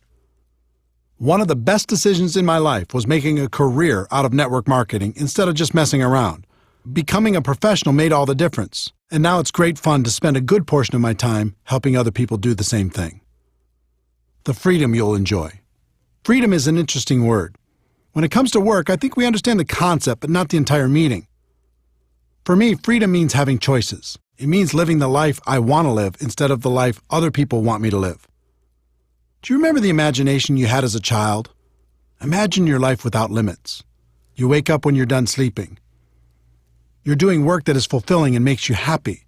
You get to work with people you enjoy. You don't have to compromise all the time. You work when you feel like working, but you also play when you feel like playing. You get to spend tons of time with the people who are important to you. You're living a big life and not wasting away in a box. When you get a clear picture of what freedom is about, you'll find the price you need to pay to achieve it in network marketing is very low. Facing your fears and living a life that's free is easy. Spending the rest of your days living half a life is hard. The lives you'll touch. It's one thing to create freedom for yourself and your family. It's another thing altogether to help someone else do the same. There are so many people struggling in this world. You have the ability to help people see a bigger picture for themselves. You can give hope to the hopeless. You can encourage their dreams. You can provide them with the inspiration necessary to face and overcome their fears. One of my greatest joys is to appear in someone else's testimonial. It's great to hear that someone was lost, and in some small way, I was able to help them find their way. Network marketing allows you to do this on a big scale. Not only can you help one person, but you can help hundreds or even thousands to live a better life. And the exciting thing is, that's just the beginning. It's just like throwing a rock into a pond. When it hits the water, you see the ripples growing larger and larger until they hit every edge of the pond. In network marketing, sometimes you don't see all the ripples. You might be aware of the impact you had on one person's life, and maybe one or two more ripples, but they keep growing whether you see them or not. That's why I do what I do. It's why I wrote this book. I know people will be positively impacted, and that's a stone thrown in the water. But then they'll make a positive impact on others, and the ripples begin. And those people will do the same and over and over and over again. With network marketing, you really can make a difference. The people you'll meet. Network marketing has introduced me to the most amazing people. This profession gives you the chance to not only expand your group of friends, but also to be able to spend more time with them. You'll never find a more passionate group of entrepreneurs in any other profession. These people love life and spend their time lifting each other up. Here's an example of what that means to me and what it can mean for you. You can name virtually any state in the United States or any other country in the world, and a friend instantly pops into my mind. Network marketing has also introduced me to many of my heroes. I've been lucky enough to share the stage and become friends with great people, including Anthony Robbins, Brian Tracy, Dennis Waitley, the late Stephen Covey, Tom Peters, Les Brown, the late Og Mandino, David Bach, Robert Kiyosaki, Harvey Mackay, Art Williams, Ken Blanchard, Tom Rath, Daniel Pink, Mark Victor Hansen, Jack Canfield, Jeffrey Gitomer, Gary Vaynerchuk, Tom Hopkins, and many, many others. On top of all that, I've been able to learn from more million-dollar MLM learners than I could count. All of them have had a positive impact on my life and my career. This profession also helped introduce me to my amazing wife, Marina. I was in Moscow for a big MLM training event, and she was attending that event with her family. Because she could speak multiple languages, she was helping to translate backstage. I was smitten. Our first date was in Red Square at midnight after the event. With the snow softly falling around us, I'll never forget it. We've been together ever since. I'm not saying you'll find the love of your life in MLM, but I am saying you'll find friendships that will last a lifetime. The places you'll see. If you build a large and successful network marketing business, a few things will happen. First, you'll win some trips that will be trips of a lifetime. Second, you're going to need to support your organization as they expand into every territory or country where your company does business. And third, you're going to have enough money and time to go wherever you'd like. It's been said that your life can be measured by the number and intensity of your experiences. If that's true, I've already lived a very long life. I've been to every state in the United States with the exception of Alaska, and I'll remedy that soon. I've also been to about 40 countries around the world. I've gone diving at the Great Barrier Reef in Australia, toured the Hagia Sophia in Istanbul, visited the Twin Towers in Malaysia, boated around James Bond Island off the coast of Thailand, visited the tent cities in Nigeria, ridden the huge Ferris wheel in the port of Singapore, had a private tour of the White House, watched the sunrise on New Year's Day at the Grand Canyon, enjoyed a 30-course meal at the world-famous Bulli in Spain. Cruised through the canals of Amsterdam, ridden a hot air balloon over the Rocky Mountains, rented an entire cruise ship for 2,000 of my friends to sail to the Bahamas. Had dinner under the stars at the top of the Hotel de Paris in Monaco. Visited my heritage in Norway. Sailed the Black Sea off the coast of the Ukraine. Witnessed the amazing Sistine Chapel in Rome. Golfed at St. Andrews in Scotland. Watched a World Cup match in Ireland. And prayed at the Wailing Wall in Jerusalem. All of this and so much more was made possible because I embraced the great profession of network marketing. The same can happen for you. The causes you can contribute to. There are lots of worthy causes. You might want to give to your parents or someone else in your family, or to an organization that means something to you. In 2011, I asked Harvey Mackay, best-selling author, as well as a wildly successful businessman and community activist, for his secret to success. He told me his story. Eric, my father sat me down after I graduated from the University of Minnesota at age 21. I was a little bit cocky, going to take on the world, going to start at the top and work my way up. And he said, Harvey, 25%, 1/4 of your life starting now is going to be devoted to volunteerism. Now, I didn't know what that meant, other than I started volunteering for everything. Heart, Cancer, United Way, Boy Scouts, March of Dimes, Salvation Army, everything. Let me tell you what that experience has done for me my entire life. Being on all those boards and being involved in all those charities, I became a better communicator. I became a better leader. I became a better salesperson. Because all I was doing was raising money for the more than 20 boards that I've been on. I became a better sales manager. And can you imagine how many new people I met by just being a volunteer? My network grew tremendously. But the biggest thing that happened was my sense of being a citizen of the world. To know that you've helped another human being and to be able to see the results, it's an unbelievable feeling. I'm so thankful to my father because his advice changed my life. This interview changed my life because it impacted my thinking on contribution. I'd always thought that there was really only one way to help a worthy cause, and that was with your money. But after my conversation with Harvey, I realized that there was 3 ways to help. The first is with your money. Of course, you can write a check, and that's wonderful. Network marketing can allow you to write bigger checks than you could ever imagine before. The second is with your time. Like Harvey said, you can dedicate a portion of your life to causes that are important to you. He chose 25%. You could choose whatever you'd like, but I'd encourage you to choose.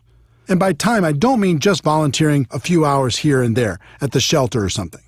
I mean, give your time to creative thinking, raising awareness, and raising money. And the third is probably most important, and that is with your influence. Take the time you're going to spend on your cause and put all of your influence behind it. Inspire your organization to do something great with you. Encourage your company to get involved. Leverage your network to do great things. You are powerful, and more so because of your involvement in network marketing. Use that influence for good. It'll change your life for the better. The person you'll become in the process. Network marketing changed my life for the better because it forced me to become a better person. As a profession, we move products and services to the customers who want them, but our real purpose is much deeper. At its core, this profession is an incubator for personal growth. You'll learn how to face your fears. You'll learn how to solve problems. You'll learn how to feed your mind with positives and protect your mind from negatives. You'll learn how to grow stronger. You'll learn how to lead. When I first started out in this profession, I did almost everything out of fear. I was afraid I wouldn't succeed. I was afraid I was going to run out of prospects. I was afraid I was going to miss out on the opportunity. But over time, that fear went away. I decided to focus on myself and my skills instead of all the things I couldn't control, and then everything became clear. I learned the true secret of network marketing. The greatest benefit isn't getting what you want. The greatest benefit is what you'll need to become in order to get what you want. I learned what was always there and what has been passed down for ages. The journey is everything. Thank you for taking this journey with me. Let me conclude by sharing what I say at the end of every Network Marketing Pro video. Ladies and gentlemen, my wish for you is that you decide to become a network marketing professional, that you decide to go pro, because it is a stone-cold fact that we have a better way. Now let's go tell the world.